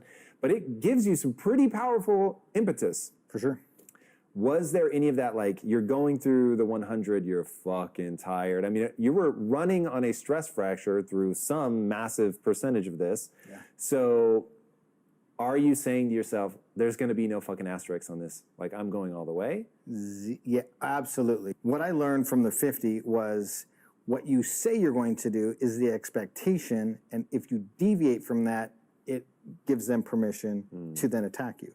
So on our website, we said, these are the rules of the 100. If we deviate from these, come at me full force. I deserve it. And that's one of the biggest lessons that I learned is you have to set up the standard and the expectation. And then once I set out those parameters, there was zero deviating from it. And I learned if I do, they will come at me. And I was so driven to not give anybody an ounce of power or ammunition to come at me with anything. And so it was, every situation I was in was, go back to, this is a great lesson for anybody in life. And before you go on any journey, whatever you're doing, figure out your ethos, what you truly stand for. Then every decision after that becomes easy. Should I do this? Does it align with my core values? Black and white, yes or no, decision made. Once you set out the parameters for the 100, what that looks like, that's your ethos for this project. Then you go back, you're in a decision, should we do this or that? Go back to the ethos, black or white, easy question, easy answer. And so once we wrote out the parameters, made it public, that's what it was. And it was everything outside. Day number 1, 18 degrees outside. Whoa! 18 degrees, try riding your bike in 18 degrees. When that happens, it's very, very cold. I made a colossal mistake in planning the 100. I looked at the average temperature for March in Utah. I'm like, oh, 50s and 60s. I can do that. That's the high. Never on one day of the 100 was I on my bike during the high of the day. It was on there at 7 in the morning. Day number 1, 18 degrees. And so we were immediately up against it as far as like your ethos, because that would push anybody inside. We biked through snow. We biked through sleet. We biked through hail. Like there was a moment, and it was so amazing the way the cycling community came out, but there was one day that it was so cold, we called it the snow day, and we stopped several times to either refuel, and we went into a gas station, and one of the guys went to take his gloves off, bite it to get the glove off, and nearly bit through his finger because it was so cold, and he didn't realize he was actually biting into his finger. Whoa. That's how cold it was, and we were all that cold. But it was just a quick stop, and he was trying to take his glove off so he could, refill his water bottle to get back out on the road. But those are the conditions that we started at, and it's an immediate gut check the first week of the journey, realizing, hey, I'm on day 10, I've got 90 more of these. Where am I at? And you mentioned that stress fracture that I had in my shin. It started with an undisclosed ankle injury that I went into it with that I didn't want to tell anybody about. And it quickly exploded up my leg. Because when you're in training for something like this, you have to minimize the damage. You don't want to overtrain, and you don't want to hurt yourself before you even start. And so there's an obvious immediate ramp of volume. That's unavoidable. And your body has to go through the adaptation phase of doing that. Well, my body didn't handle it. I turned 45 in the middle of this journey. I'm older. And I developed a stress fracture. And it got to the point where it felt like I knew my leg was going to break. And I had to manage the pain in every step I was taking on the marathon. I was like, this next step, my leg's going to break. This next step, my leg's going to break. Jesus. And I'd manage the pain, and I'd black out. I'd pass out, and Casey was there, one of the wingmen. He did all the runs with me. He'd catch me, and within 5 seconds, I'd come back to. And we'd do a little countdown, and we made a shirt that says, here we go. Because that's what we would say. We'd audibly say it out loud, here we go, and we'd get moving again, and I'd manage it, black out, catch me. And he said, you're blacking out those entire last 6 miles. And I said, I know. But it's what we had to do, because the question I had to ask myself was, is the next step going to kill me? That's one of my major ethos. One of my major mantras is the next step going to kill me? And it was about day 15. I was at the peak of the shin problem, literally thought like my leg was going to break, didn't know what to do. I was at the completion of the day, and I looked at Sunny, and we were back at my house, and I said, I don't think I can manage that level of pain for 85 more days. And she gave me some of the best advice that I've ever had in my entire career. And she said, the work is done today. The work is done. Allow the team to do their job. We had a great PT massage therapist team there.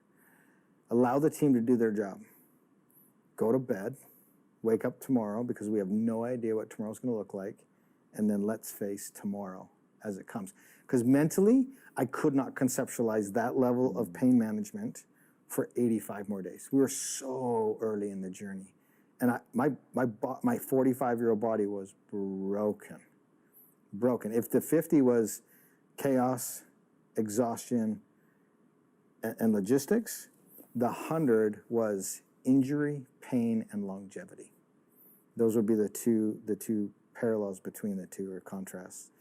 And that to me became the campaign motto was take every day as it is today, because we have no idea what tomorrow's going to look like. Because what we've learned on my journey is my body is our bodies, the human body, is an amazing tool if you give it the resources it needs to recover, perform, whatever it takes. Same with the mind. And my body could go from great to bad in a 24-hour period, and they can go from bad to great in a 24-hour period. We had no idea. You deal with what you have when it's given to you. So on day 15, when she gave me that advice, that kind of became the theme for the rest of the journey. Was like, we don't know what tomorrow's going to bring. And if you quit now, you're never going to find out. And that would be the most tragic thing you do on your journey, to not know what tomorrow brings. And so every single day, we would fight till we got to the point where it was like, you've done the work today. Now, trust your team to take care of you, because tomorrow could be completely different.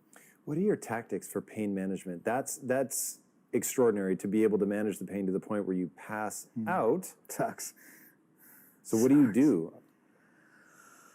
I saw footage that I don't understand because I'm completely blank. I've saw footage where I developed a rhythmic pattern with my hands, that I'd move them in a certain way to either distract myself and I didn't know I was doing it.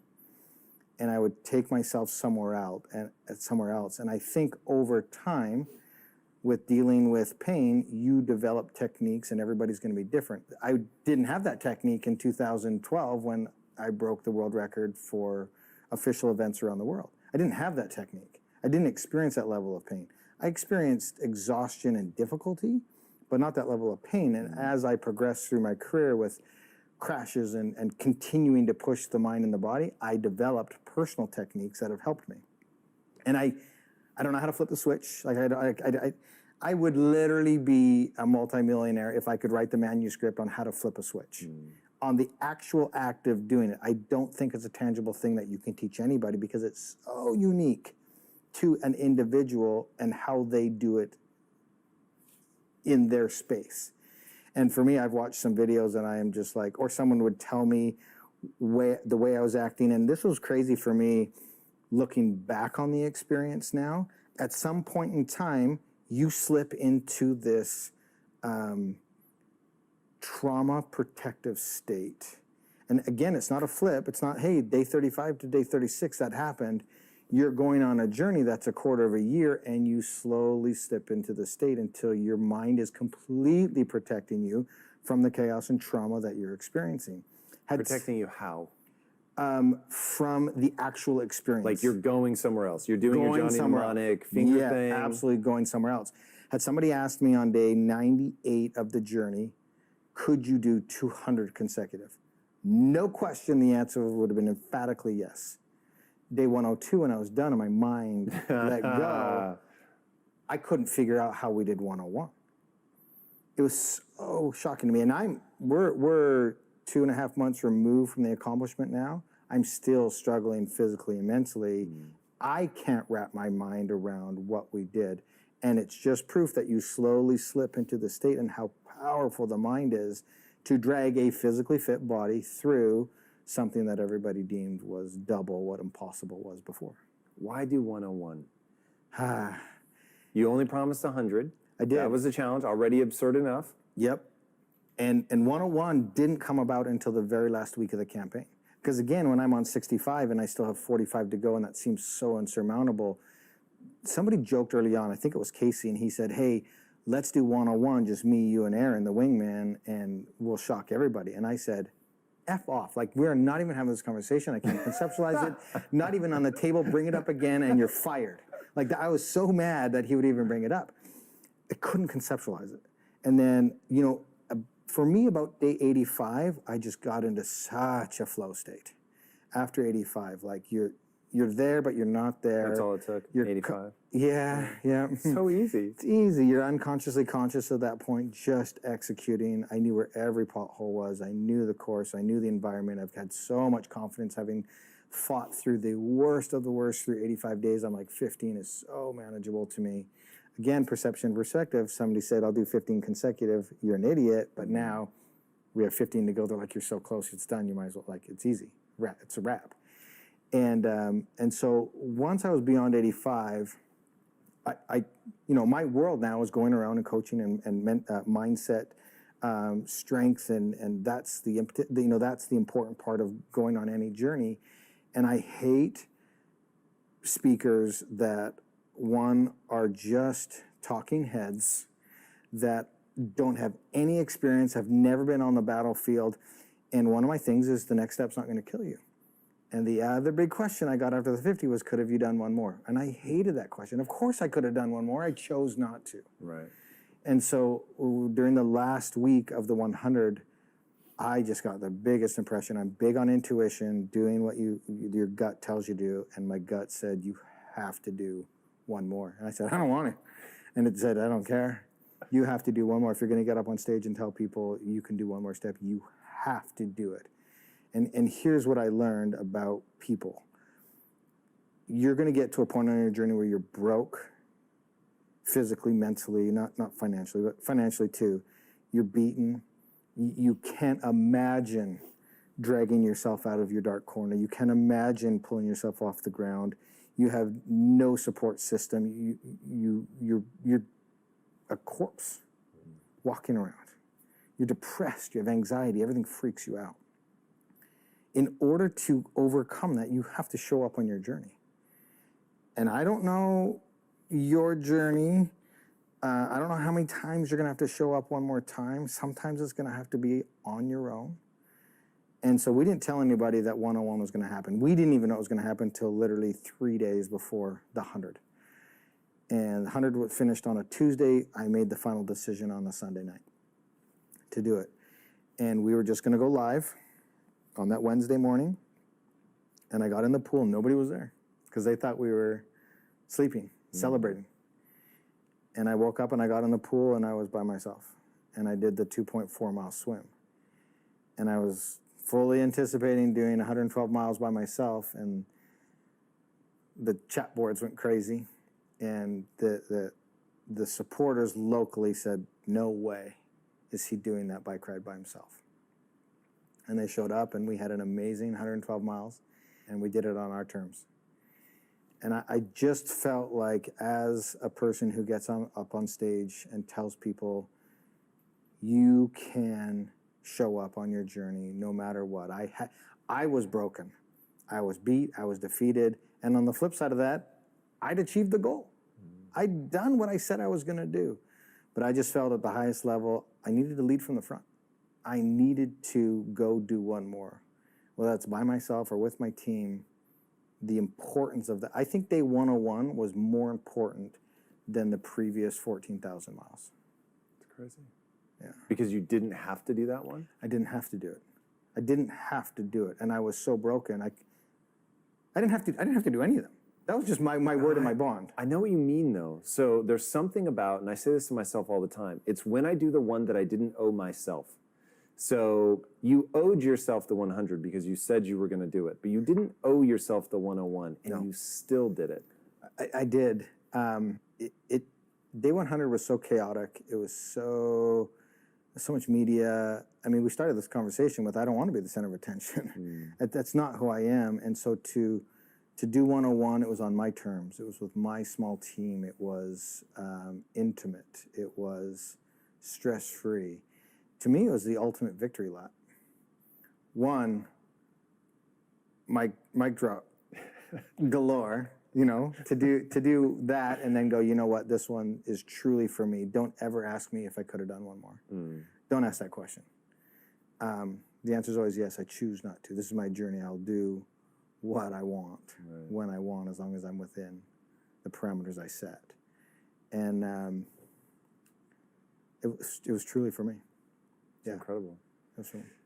How do you deal with the come down of doing something so unprecedented, and then what? It's like, do you have a sense of like, I need a new purpose, or what's that been like? Not a new purpose. Coming off the 100 has been very hard for me. I was heavily cautioned coming off the 50. There'd be this big letdown. And Letdown of what? That like you don't have the adrenaline.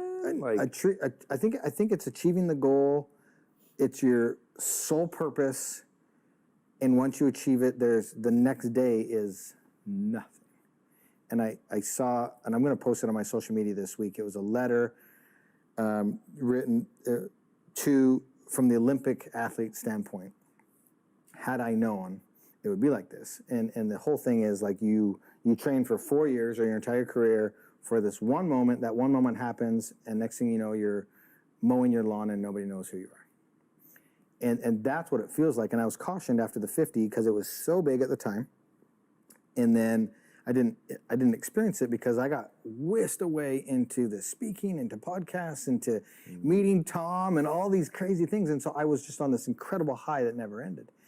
And that became my new normal. And so when we did the 100, what changed was the duration of it. There's a big difference between going all in, being on mentally for 24 hours a day for 7 weeks, and then doing that same ask on for 14 weeks.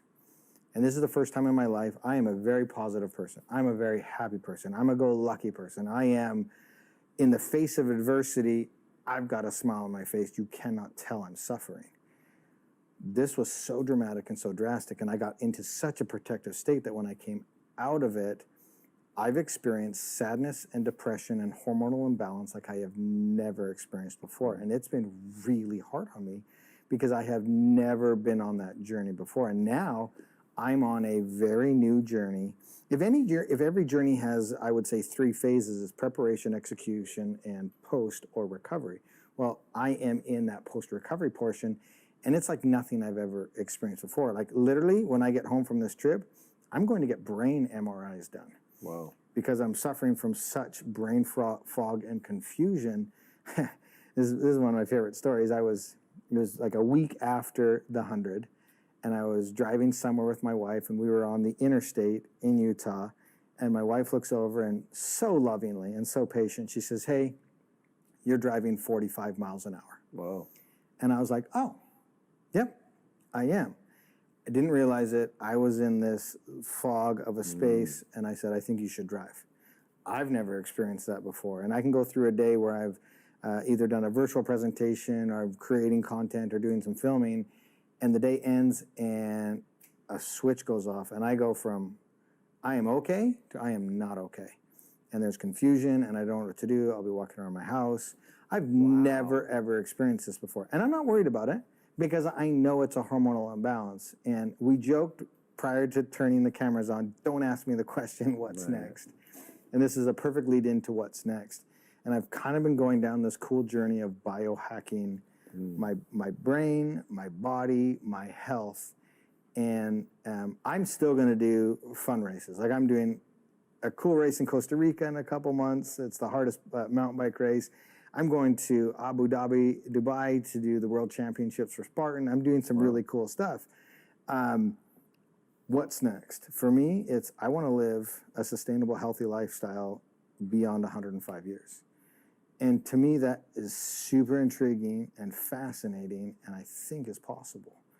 And I wouldn't be the first, but for me, I want to go on that journey of like total health and wellness and controlling my mind and giving my body what it needs. Because I've learned at the highest level, like, we are so powerful, mind and body, but you can't abuse what you have. And you have to, if we've learned anything about the pandemic, like, you have to take care of yourself to combat and battle our surroundings. We're in a constant war with the elements around us. And I am fascinated, especially having experienced what I've experienced coming off of the 100 and the trauma that I went through intentionally, mind you. I did it to myself.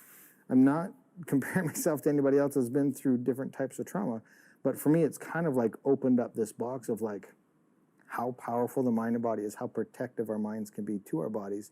And now I want to take it on the journey of like, how powerful of a human can I be, and how long can I live maintaining a really high standard of living? And that fascinates me. And I know it does you too. You want to live to your 500. Want to live till forever? Forever, that would right? certainly be the ideal. Exactly I'd push so. that button, yeah. Yeah, so I'm kind of going down that journey right now, just of self-discovery, and just with the emotions that I've had. And I mean, I have an unbelievable life. I have so much to be grateful for. And to be in the middle of a workout and just start bawling, like for no reason, is shocking to me. And to have that experience, and I have empathy and compassion now for people that are like, no, like something's wrong, like it's an imbalance, and I don't know why I'm sad. I don't know why I'm depressed. And for me, the biggest thing that's helped me is like, I have to get out and do something. I can't sit at home and focus on, you talk about focusing on that dark space or whatever it is, and that dark space can come in many different ways, and depression and anxiety is a big one. And for me, getting on my bike and getting up into the Utah mountains has been so therapeutic for me and healthy, just to get out and just separate and disconnect and breathe air and just do something that I love. And that's been super helpful for me, because I joked I did a quick video on Instagram, and I said, that tree right there is not yelling at me, it's not judging me. It's just a tree, and it's letting me be who I am. And I think that was super important for me, to realize how important like cycling is in my life, and how important it is not to sit in a corner and focus on everything that hurts or everything that is sad, to get outside and to shift that energy. I said it before, emotion creates emotion. And for me, it's a super important piece to my puzzle. I love it, dude. What you have done is so inspiring. And if the next step is to inspire people to live to 105, you can count me in, though that's pretty young, but at least it's more than what most people hope for. I love that. Where can people follow on your insane journey? Yeah, we post most everything on Instagram, so Iron Cowboy James, and then everything can be kind of plotted and navigated through our website, just ironcowboy.com. I love it, dude. Guys, if you haven't already, man, what this guy has shown to be possible is extraordinary. You can't look at it and think that something in your own life is impossible. It's merely a question of how badly you want it, what price you're willing to pay to get it. And speaking of things that you can get, if you haven't already, be sure to subscribe. And until next time, my friends, be legendary. Take care. Peace.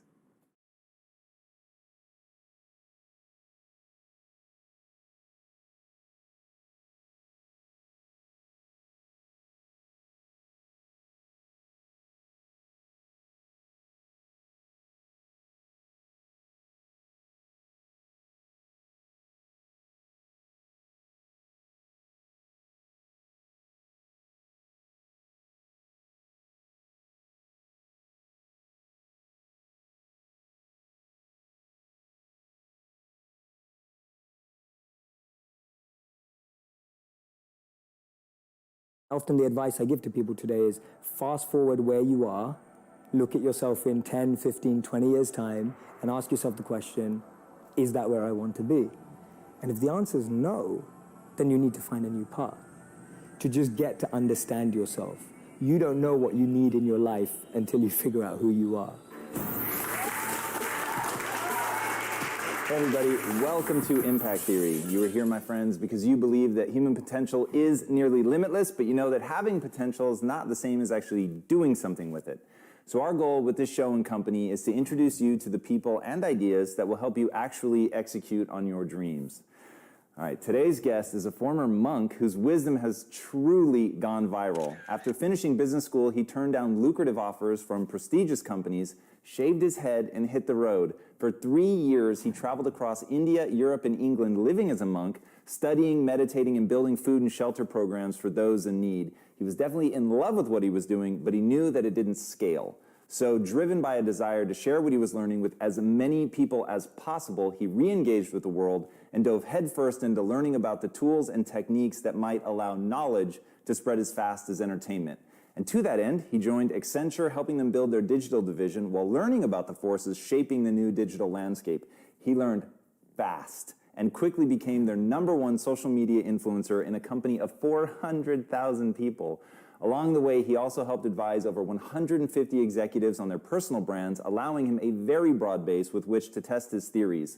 And leveraging what he learned, in 2016, he launched his own Facebook page, and it exploded. In less than 12 months, his inspiring, entertaining, and highly useful videos garnered over 1 billion views, and now he has north of 2.5 million followers globally. He makes content not only for his own pages, but for places like the Huffington Post, and he has interviewed such luminaries as Tim Ferriss, Simon Sinek, Dr. Shefali, Deepak Chopra, and countless others. In the wake of his ridiculous level of success as both a content creator and digital strategist, he was named to Forbes 30 Under 30 list in 2017. The Asian Media Awards named his blog Best Blog in 2016, and he was added to National Geographic's Chasing Genius Council, for which he is now helping to source solutions to some of the world's greatest challenges. So please, help me in welcoming the urban monk himself, the man who is proving that you really can scale impact, Jay Shetty. Pleasure to see you. Thanks for being here, man. Thanks for having me. Dude, truly an Grateful. honor. Oh, man. Thank you, It man. goes both ways. So, as I was telling you before we started rolling, in my research, like, I normally just go watch all the interviews that people have done, and I've come across you like a million times in researching other people. So I thought, oh, this would be the easiest thing ever. Like, this guy will have been interviewed 100 times. And you haven't. Like, it's insane to me. Like, you're pumping out so much content, nobody's nabbed you up yet. So this is going to be really fun to really go deep. Your ideas are clearly very well thought through, so this should be a lot of fun. Thank you, man. Yeah, I'm patient. Yes. Patient of having the right interviews, the right time, being with the right people, having it be framed correctly. So I'm very honored to be here. I'm a huge fan of the show. Good, thank you. So man. thank you so much for having me. Yeah, absolutely. So one thing I want to talk about, obviously, having lived in London, knowing a little bit about what it's like to grow up as an Indian kid in England, how on earth did you buck the trend of, you once said, growing up in an Indian household, you're either a doctor, a lawyer, or a failure? Yes, that's right. Yeah, that's right. So how'd you not fall prey to that? Yeah, those were my 3 options, right? That was it. There was no 4th option. So according to my parents, family, or the community I grew up in, I'm a failure. That's crazy. And how did I buck the trend? I was really, really fortunate that very early on I started to experiment with what mattered to me. Sometimes that got me in a lot of trouble. What people don't know about me is that I was suspended from school 3 times for trying out all sorts of things, like things that people would never imagine of someone who goes on to be a monk. I was experimenting with all the drugs in the world. I had multiple relationships. I was really trying to search for some sort of meaning, fulfillment, and as long as I've known, I've been chasing thrill. I really value thrill and feeling like I did not see that coming. Yeah, no, not many people do. It's very different. From 14 to 18, I was like this kid who just wanted to try new things out. And my parents' rhetoric would always be, well, make sure you get good grades. And I used to think, well, if I can be bad and get good grades, then it all works, right? Everyone's happy. So that's kind of what I did. And at 18, I was really fortunate when I met a monk. And this monk was invited to speak. And I kind of just went because one of my friends forced me to. At that time, I was listening to CEOs and entrepreneurs and business people and marketers who I thought that's what I was aspiring to be like. And then I hear this monk. And he captivated me like no one had ever captivated me before. It was like staring at the most beautiful woman on the planet. You know, I was completely fixated on him and his message. And that is the beginning, without me going into too much detail before we probe, that was the beginning of what changed me. Because I went from being someone who did only want all those things to become successful and trying to, but I started hearing my own inner voice much more in all that noise that I had around me. I remember one of my parents had a maths tutor for me because they wanted to be amazing at maths. And I was pretty good at numbers, and I'd have this tutor, and he'd tell me that. He goes, the reason that you're struggling with the next question is because you're always worried about what your parents think. And that really stayed in my head. I was just like, wow, so as long as I'm trapped by what my parents think, I can actually never find the answers to the real questions of life. And there were all these little things happening. I lost 2 great friends when I was 16. One girl died in a car accident. One guy died because he was involved in drugs and violence. That made me rethink everything. I just thought to myself, wait a minute, these were beautiful people, people that I loved, people that, in my opinion, were good people. And I just lost them in a moment. And it was kind of like this collation of little things that just made me think, wait a minute, having money, having fame, that just doesn't seem to add up. And then meeting the monk kind of made that shift possible. And as I said, he was completely captivating. And then I found out that he'd given up jobs in Google and Microsoft to be a monk. And I thought to myself, who does that? You know, he's given up everything that I'm chasing and that all my friends are chasing, but he seems happier than anyone I've ever met before. And he spoke about this incredible principle where he said that we should plant trees under whose shade we do not plan to sit. And he was speaking about this principle of selfless sacrifice. And that kind of just penetrated me right there. When he said the words selfless sacrifice, for the first time in my life, I felt a thrill about something that I'd never felt before. I thought, wow, giving up everything you have for the service of others sounds like the best thing you could possibly do. And I don't know why I had that thought, because I wasn't a spiritual kid growing up. I wasn't a religious kid growing up. I wasn't even a good kid growing up. I was just a rebel, a misfit, trying things out, an experimenter, which I still consider myself. And so what I started to do is I was interning at companies and firms and corporates, thinking I was getting a grad job afterwards. And then I'd spend the rest of my summer holidays interning in India, living with him as a monk. So I'd use all my summer and Christmas holidays to just be out there with the monks. And he introduced me to another 200 to 500 monks that were just like him, just as smart, just as bright, giving up everything they had and using all their skills to make the world a better place. So I want to go back to why that resonated with you, which is really surprising. So, and maybe you're just, you know, so far ahead of where I was at the time, but that would have sounded absurd to me at that time. Did you already have a sense of unease that, like, I'm a rebel without a cause, or like, what was it about that moment? And you seem very aware of yourself. So I'm hoping that some of that awareness was present then. Like, what was that moment? I believe the moment was I've always had friends who are older than me. And I could see a lot of them in the most successful careers, successful jobs, beautiful partners, whatever it was. But I saw a sense of lack of fulfillment, meaning, and purpose in their lives. And I've always been an observer, and I would see these people who are like 5 years older than me, 7 years older than me, maybe 10 years older than me. And I'd be watching them and go, is that the life I want? And often the advice I give to people today is fast forward where you are, look at yourself in 10, 15, 20 years' time, and ask yourself the question, is that where I want to be? If you're in a company, look at the person who's 20 years ahead of you and ask yourself, is that where I want to be? If you're in a startup, look at where other startups have got to in similar roles and go, is that where I want to be? And if the answer is no, then you need to find a new path. And for me, the answer at that time from observing was no. The path that my parents or society or the university I went to or the community I had that was carving out for me, it didn't feel like the path for me. So I was almost seeking an alternative or a new path. I was just so fortunate that it happened to be an uplifting, powerful path as opposed to something that could have actually taken me down the wrong road, because that could have been possible too.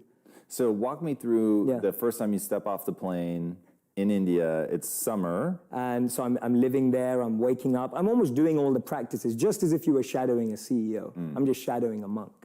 And so I'm just shadowing his lifestyle. So we wake up, he's like one of the most elite monks. So we're waking up at like 2 a.m. every day after sleeping at like 9 or 10 p.m. And then we study these ancient Vedas, which are 5,000 plus years old, together. And we spend 2 hours, and I'm studying with the best of the best here. So he can like analyze and assimilate, and I'm learning fast, taking notes. Then 4 a.m. we go to collective meditation. We do those practices with the other monks as well. 6 a.m. we have personal meditation. So I'm literally going through the life of a monk and falling in love with it step by step, going, wow, I've never had this experience before. I just threw myself in, and I was practicing it to the T, right? It wasn't like, oh no, my back hurts when I sit on the floor, I can't stay here for too long, or, you know, today when people are like, oh, I can't meditate for longer than 2 minutes, I was like, no, I'm gonna do it for 2 hours. If that's what they're doing, I'm gonna give it a go. Because I can only test, the hypothesis will only be true if the experiment is carried out to the degree that they... Especially because, and interesting because I think this is so accurate to the way that most people are. It's not like, oh, there's some grand missing thing in my life, but you took that first action. So codify this for me, or for anybody that they don't know what their ideal life looks like. They just know that they're not living it yet. So step number one is take it seriously. To find out if the hypothesis is true or not, you have to take the experiment. You have to do it sincerely. What comes after that? I think even one step before that is opening yourself up to new role models and new experiences. See, we live in echo chambers. We're just surrounded by the same thinking. How often do you bump into a monk? You know, it just doesn't happen. No one has a dinner party and goes, oh yeah, we just invited the monk, from town, like the local monk. Like no one ever does that. And so we meet people who are just like us most of the time. And we talk about this in business all the time. If you want to be a billionaire, spend time with billionaires. If you want to be a millionaire, spend time with millionaires. If you want to be a tech startup, spend time with, that's the common rhetoric that we hear all the time. But what if you want to find purpose and master the mind? There's no one better than a monk who's mastered the mind.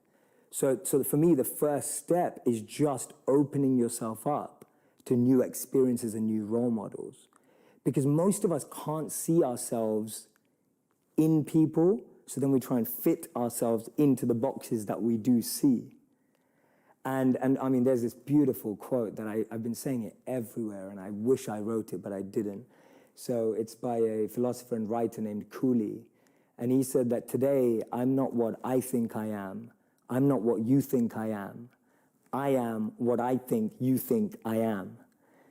Right? And just let that blow your mind for a moment. It's so powerful. I'm not what I think I am. I'm not what you think I am. I am what I think you think I am. So we live in this perception of a perception of ourselves. Hence, my identity is made by what my parents think I should be. My identity is made up by what my college or university thinks I should achieve. While you're living in that bubble and that echo chamber, getting to what you really want to do is impossible because maybe that just doesn't fit. And I think so many people feel that way today, that they don't fit into the current education system. They don't fit with the 3 or 4 or 5 careers that you're taught exist. So